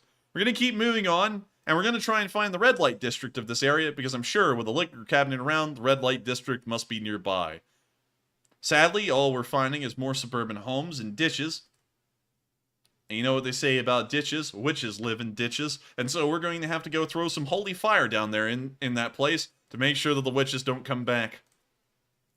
We're going to keep on moving down the road as people say that this is absolutely hilarious, which I'm really blown away by. We're going to pass the intersection and keep on moving into greener pastures, poorer pastures. Wow. And we're going to keep going.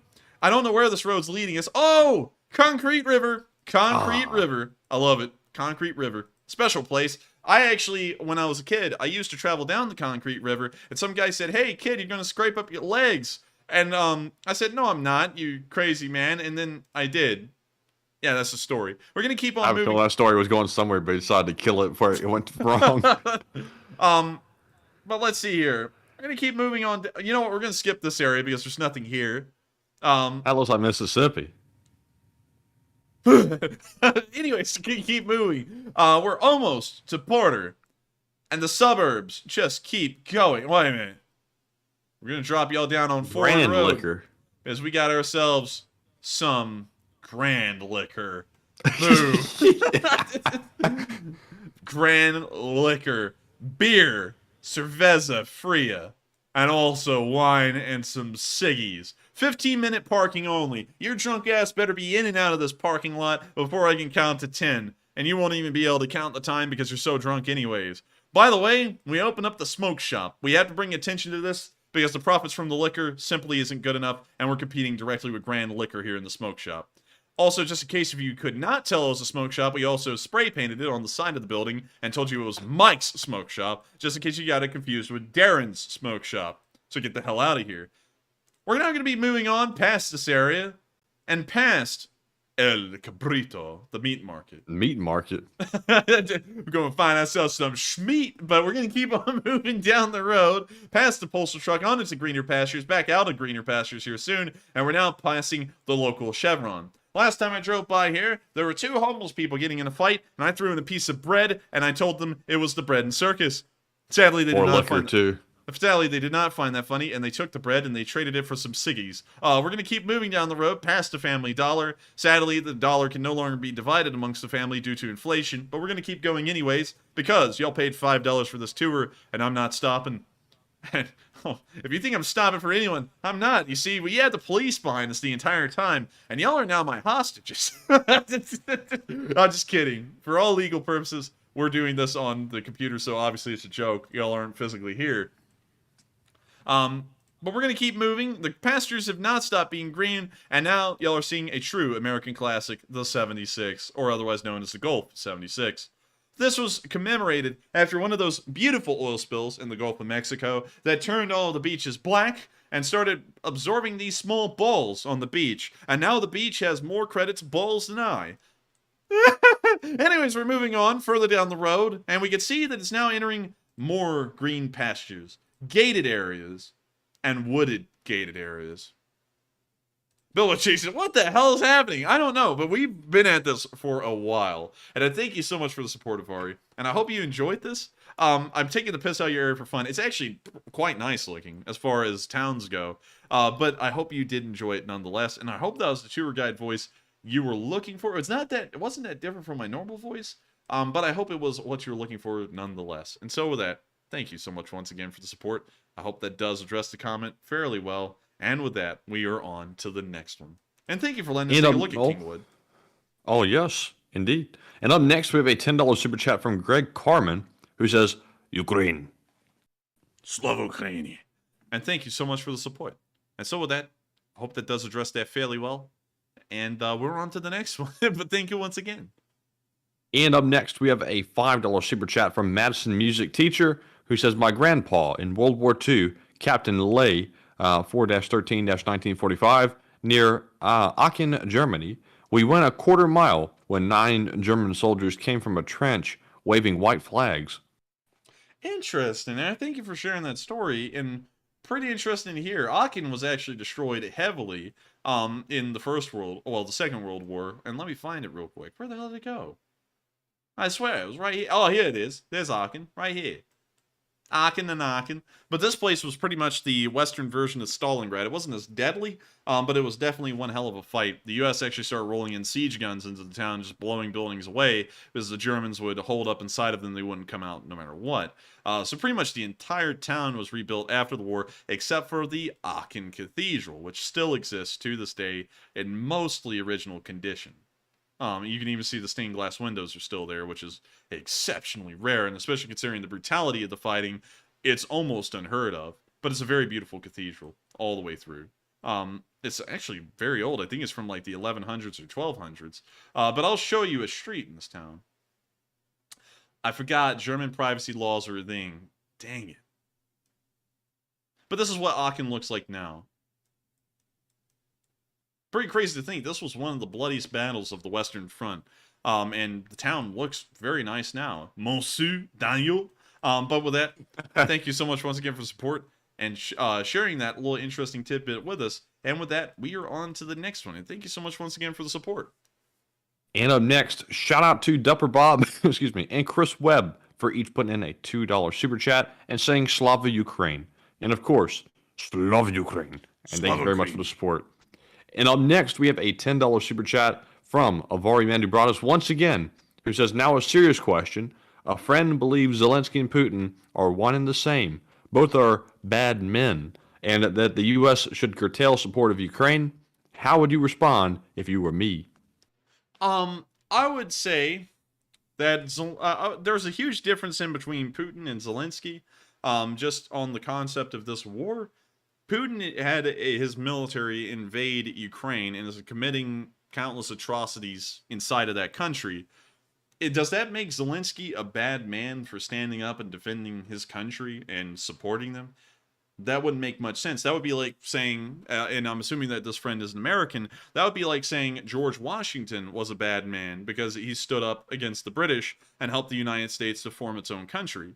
It wouldn't make much sense in that context. You know, it's like saying both sides are equally evil, and in very few situations, except for, well, I'm not going to say that. In very few situations, that's the case. There's usually one side that is, especially diplomatically, that is going out of their way to do something heinous. For example, the Turks with the Armenians, the Germans to the Poles, the Soviets to the Ukrainians, the Soviets to the Germans, the Soviets to the Poles, the Soviets to anyone, the Soviets to the Afghans. They were committing heinous atrocities, and it's something you have to weigh on a case-by-case basis. Back when the Soviets were invading Afghanistan, the Afghani, I guess you could say, Mujahideen fighters were actually viewed as freedom fighters. They were good people. They were defending their own nation from a heinous group of war criminals that were leveling towns in Afghanistan and slaughtering tens of thousands of civilians in single sittings. And that's really what makes the difference in between a good leader and a bad leader, especially when you're looking at a case-by-case basis like this. Zelensky is obviously not a bad person in context of what's happened because he didn't go out of his way to invade a country or commit atrocities against them. Putin did. And that's why I would differentiate Zelensky from Putin, because Zelensky is defending his country and trying to ensure that it survives, while Putin is trying to extinguish a country and commit genocide against his people. And so that's really the big difference in between why Putin and Zelensky are in the same category. They're in different ones. And so with that, I hope that does address the question fairly well, Avari. And thank you so much once again for the support and asking me about that, because I don't have an answer to everything, but hopefully that helps. And so with that, we are on to the next one. And also, I saw what you threw in there. If they're watching Tucker Carlson, they might be too far gone. But with that, we are on to the next one. All right. And up next, we have a $2 super chat from Dark Warrior 137, who says, when the super chat letter limit interrupts you, Fro. What? It was interrupted by the limit. I thank you for the support. And also, I hate that too. Like, I hate how sometimes super chats have word limits, but sometimes I do like it as well, because every once in a while we get giant essays, and I love that people are that into it, but we can't read them. Like, there's no way for us to physically read a lot of them. So, like, every once in a while it's like, oh, thank the Lord, it's like they're short, because we can actually read them quick enough to respond to as many of them as we can. But with that, thank you so much once again for support. I hope we addressed that fairly well, and I hate that the word limit got you there. And so with that, we are on to the next one. And for our final super chat, until we move on to our live chat questions, we have a $2 donation from Raphael Raphael Schneeves once again, who says the radar is in the nose of the helicopter. And thank you for the support and also sharing that with us. I did know it was in the front of the helicopter, but usually air-to-ground radars like the AH-64s are mounted at the top. So this thing, just, you know, thinking about this, if you put this below a tree line, let me pull out Microsoft Paint. Gotta get the paint. Gotta get the paint. And tree line. So the AH-64 has a radar. We're going to do that. That is up here. So, hypothetically, it can look over a tree line and on into the distance and pick up something down here and hit it.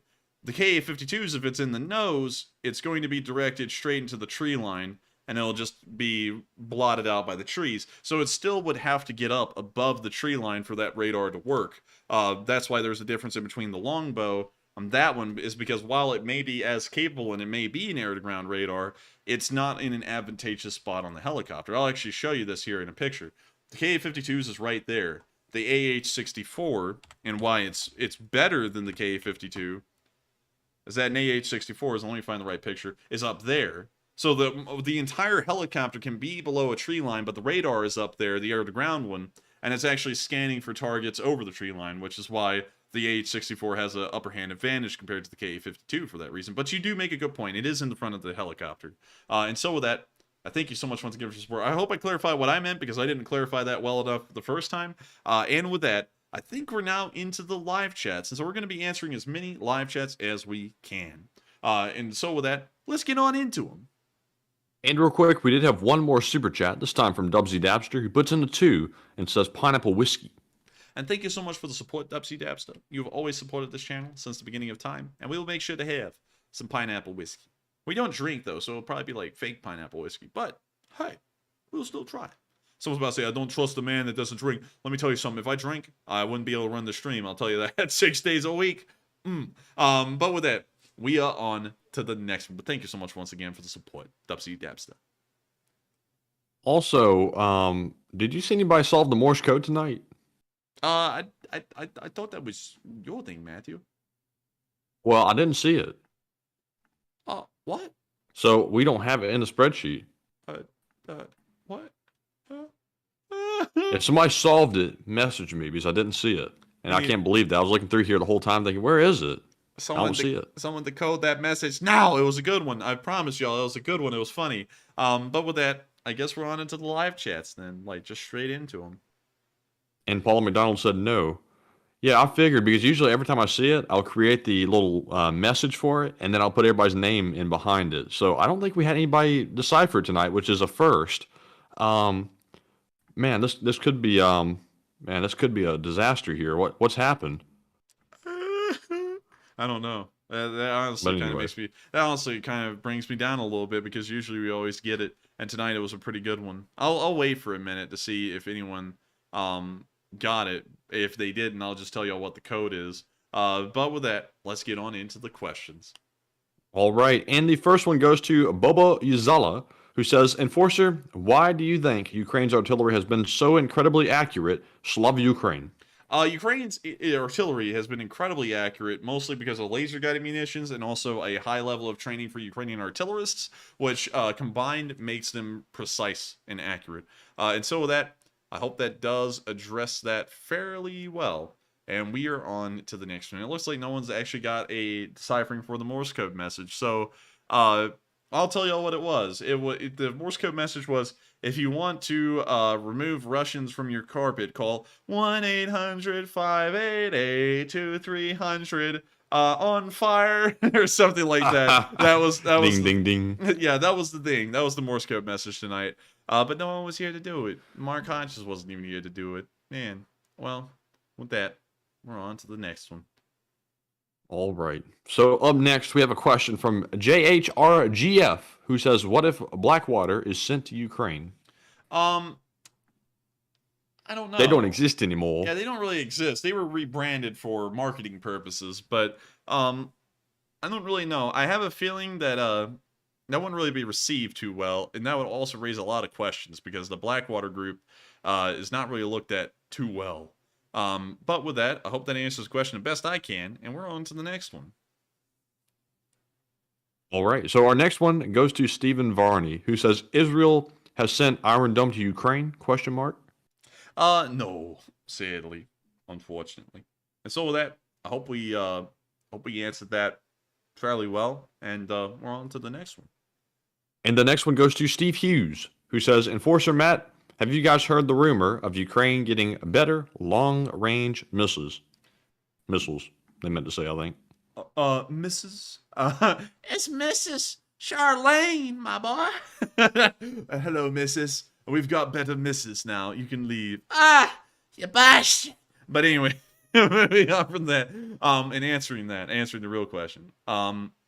I have heard about them getting the ground-launched small-diameter bomb, but beyond that, I haven't heard of any other massive ordnance changes or improvements. And so with that, I hope that answers that question fairly well, and we are on to the next one. All right. And the next one goes to Deeds Miller, who says, do you think we will see a real air-to-air showdown at some point in the conflict? I think we will probably not anymore because surface-to-air missile systems largely ensure that aircraft can't even get into airspace anymore. And also, if that did happen, the Ukrainians would be an inherent advantage, a home field advantage, because they would have the air defense on the ground helping them, and then also they would be firing at the aircraft from the air. So we would probably not see a large air engagement because the Russians do not have contested air superiority. They are completely on the downside right now. And so with that, I hope that answers the question fairly well. And with that, we are on to the next one. All right. And the next one goes to Shalmenzer, who says, aren't there chopper-mounted laser-guided rockets floating around in the aid packages? Reread that one again? Aren't there chopper-mounted laser-guided rockets floating around in the aid packages? I think there are, but I can't really remember for certain, so I'll have to declare ignorance on that one for now, but I feel fairly certain that there was. Also, if your comments are being blocked, because I've seen a lot of people asking tonight, are they shadow banned, are they blocked? I've been seeing everyone's messages. I haven't really seen the Nightbot even swatting anyone tonight. So I think that might be something on y'all's end, because we've been seeing, I think, everyone's messages ever. I see them all. Yeah, I'm seeing them all. That actually sounds really ominous. Ominous. I see them all. But yeah, I haven't seen anyone actually get hit by the Nightbot at all tonight either, so they should be here, and I'm seeing them. But with that, we are on to the next one. And the next one goes to Rick Mentor, who says, what kind of WMD? If gas is used by the Russians, then the U.S. would give more lethal weapons. If nuclear is used, then the U.S. will have to use nuclear. Can you reread that again? He wants to know what kind of WMD you think Russia would use. I think the Russians would probably use a fairly smaller one with a fairly small yield, because they are the shorter range ones, and they wouldn't want to use an intercontinental ballistic missile for something right over their border. But I don't know the exact class of nuclear missile, because I'm not really a big fan of, like reading and studying nukes.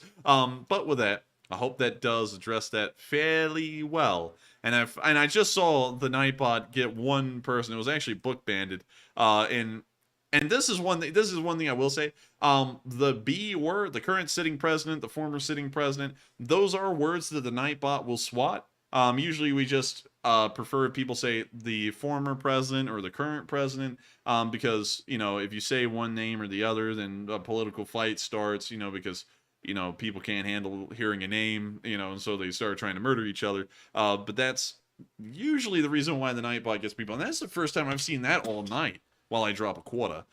So with that, we are on to the next one. And the next one goes to Pakatang. Excuse me, let me get this cough out. This one goes to Pakatang, who says, did you guys have the opportunity to view the Polish World News Attenborough Leopard skit? Unfortunately, I didn't. Let's see if we can pull that up. Hopefully it's not copyrighted. Leopard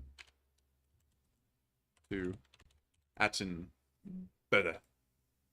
Aten.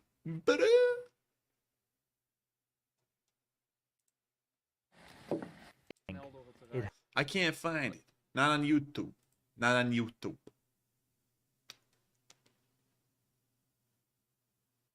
Let's see. Let us see here a bit.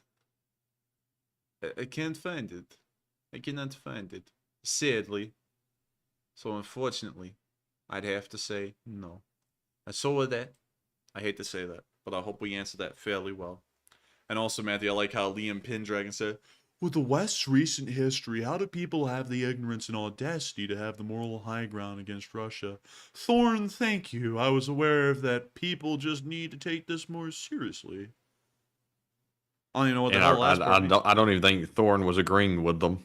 No, they just totally took that out of context. Oh, no, I think they took that out of context. They a little goofy, you know what I mean?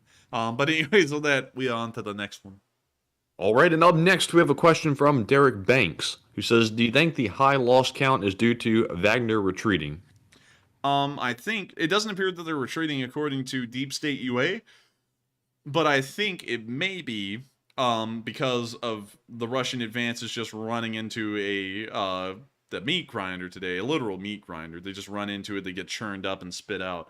And I think that may be where most of the losses came from, all the way from Klishkivka up to Solidar and Blahudatne. And so with that, I hope that answers the question fairly well, and we are on to the next one. And the next one goes to Stephen Varner, who says, Enforcer, is there any rule behind the use of colored duct tape in the Ukraine? There is like a color coding to it. Yellow is Ukraine, blue is Ukraine, and green is Ukraine, while white and red are the Russians. And that's just been the general color code all along. So if you wear any of those colors and you're not a Russian or Ukrainian and you're wearing the wrong colors, you're impersonating the other side's forces. And so with that, I hope that does answer that question fairly well, and we are on to the next one. And up next, we have a question from TTCMZX, who says, if Russia can invade Ukraine because it feels threatened, shouldn't the U.S. invade North Korea? Now, on this one, I got to say that the threats toward Russia from Ukraine are completely manufactured, but North Korea actually is directly threatening the U.S. with nukes. Yeah, they threaten us every day, and then they put out news articles. You know, the very enthusiastic news reporter. We are going to blow away the American imperialists with hellfire and fury, and we're going to watch them cry as we bayonet their children. You know, like, that's what they say every day in North Korea. So, yes, we should be able to buy that right. In fact, we should be able to do that to anyone buy that right. We could do that to Iran. We could do that to North Korea, Russia. We could do that to anyone, really. Hell, you know, you could use that to justify anything. So, yes, we could by technicality. And so with that, I hope that does answer that fairly well. And we are on to the next one. All right. And up next, we have a question from Tank and Spank. It says, didn't the Ukrainians have MTLB with a helicopter-mounted rocket pod? Yes, they did. They did have that cool little MTLB with the mounted rocket pod. That is something that they actually had. We haven't seen them used a lot lately, but they're around. I will tell you that. So yes, they do have them. And so I hope I answered that question fairly well. And we are on to the next one. And the next one goes to William Walker, who says, Enforcer, what if they equip Abrams with the current Ukraine tanks onto the Abrams tank to make that their reactive armor onto the U.S. tanks? Reread that again. Reread the line. That one threw me for a loop. Let's see here. What if they equip Abrams with the current Ukraine? I gotta say, this question does not make much sense to me, and I think he might have had a typo or two in it. Because just reading it back, there seems to be a problem in the logic behind the question. But William, if you'd like to clarify, please put @EnforcerMatt, and I'll be sure to ask the question. But up next, we have a question from Pakatang again, who says, Enforcer, could Ukraine or NATO attack the buildup in Belarus with missiles or drones in a manner sufficient to disrupt or delay the second invasion? And can the second invasion be delayed?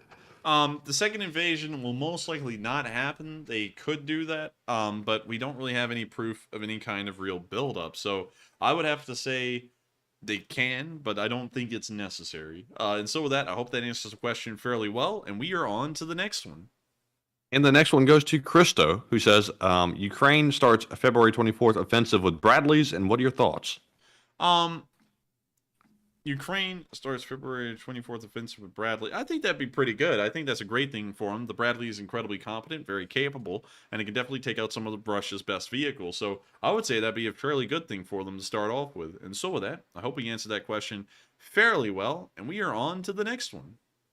And we have 3 questions left, and the next one goes to James Borovics, who says, if the war ends tomorrow, would there ever be peacekeepers from NATO or the UN?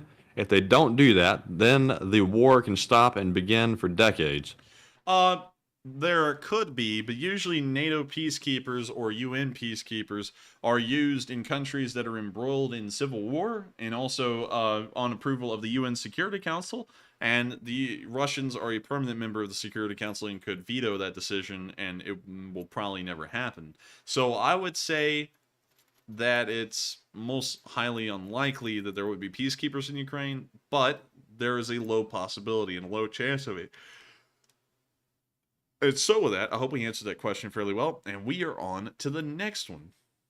The next one goes to It's a Rome Thing Every Day, who says, question is about power grids in Ukraine. What percentage has been restored? About 70% of the power grid is operational right now, with about 30% off. But that's based off of a number I think we got a month ago. It fluctuates a decent amount week by week, day by day. We unfortunately don't have the current number. But speaking about It's a Rome Thing Every Day, I think I have a fact to share with our Roman friend here. Let me find it. Trajan's Bridge. Did you know, Matthew, that there was a bridge in Roman antiquity that was a mile wide? A mile wide. A mile wide. This is the one right here.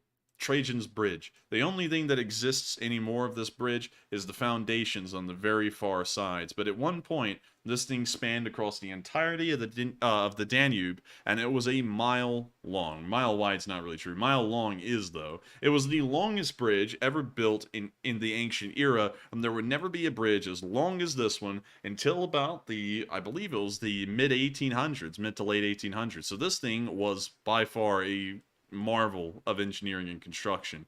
And also, interestingly enough, this bridge was so important that an outpost, of course, as usual, would grow right at the base of this bridge, and now it's the modern Romanian town of Sintru, which has been here ever since the bridge. Interesting. That's fairly cool, fairly cool. Kind of like London. Did you know that the same thing was like that with London? Oh. Pretty cool, pretty cool. But I can tell That with is that cool. I can tell with that sound you made, you're not that interested. So with that, we're on to the next one. But I hope I shared something that you may have not known is a Rome Thing Every Day, but I bet you probably did, because it is a Rome Thing Every Day. All right. And with that being said, we're on to our next super chat. This time, it's from Psyops. He puts in a 20, and thank you very much. He says, just learned the greatest hack ever made. Did you know that you can put sweatpants in the dryer to heat them up? They don't even need to be wet. Freaking amazing. Also, free Mr. Corgi, hashtag censored and hashtag news24. I was like, hopefully Matthew censors that one. Thank you so much for the support, Psyops. Also, you tried to slip a sneaky in there, and I knew it. Matthew knew it this time too. Good job, Matthew. Matthew, you'll be released from your indentured servitude by the next 5 years. But anyways, that is actually pretty interesting here. I've never heated up my clothes in a dryer like deliberately, but I always love to get fresh clothes out of the dryer because they're warm and they're the cleanest they get.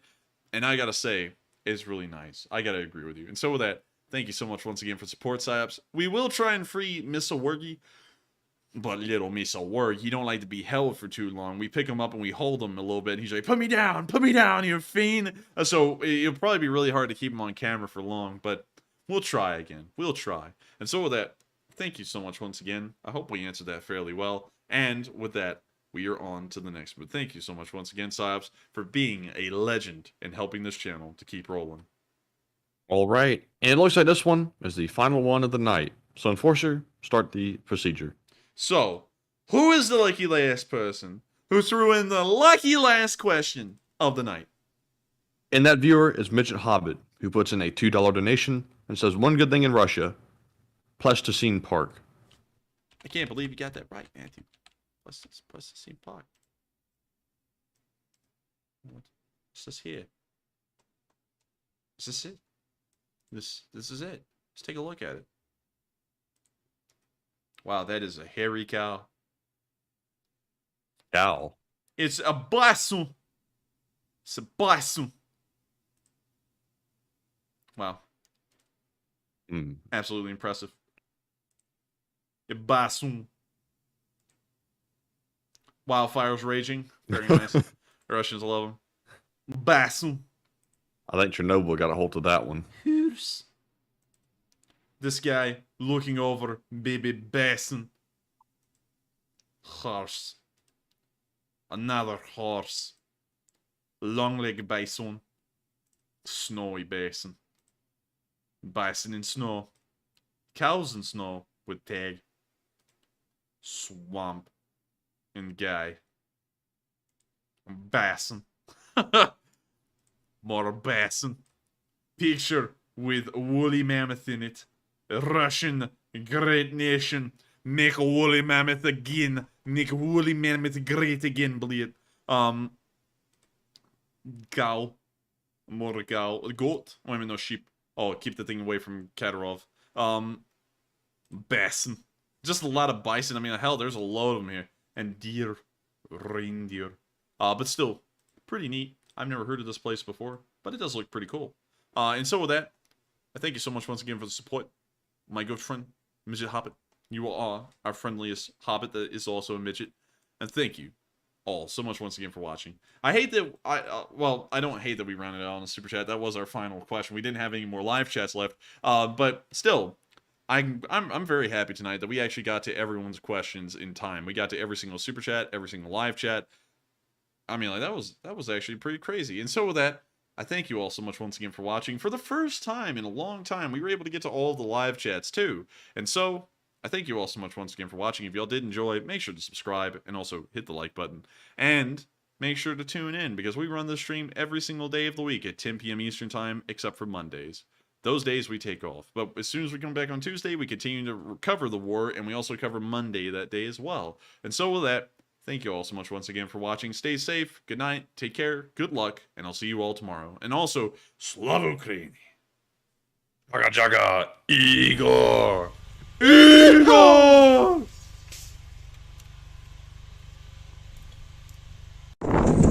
Yes. The Leaf Street Army sends its regards.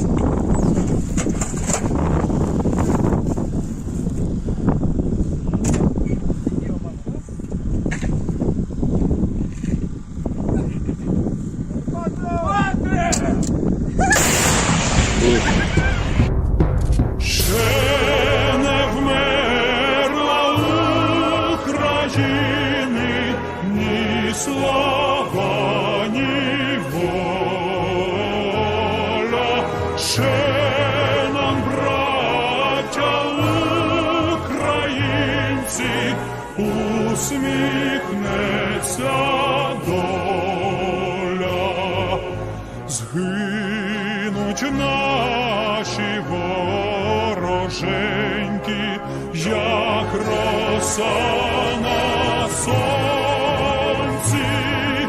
запануємо ми, браття, у своїй сторонці, душу й тіло ми положим за нашу свободу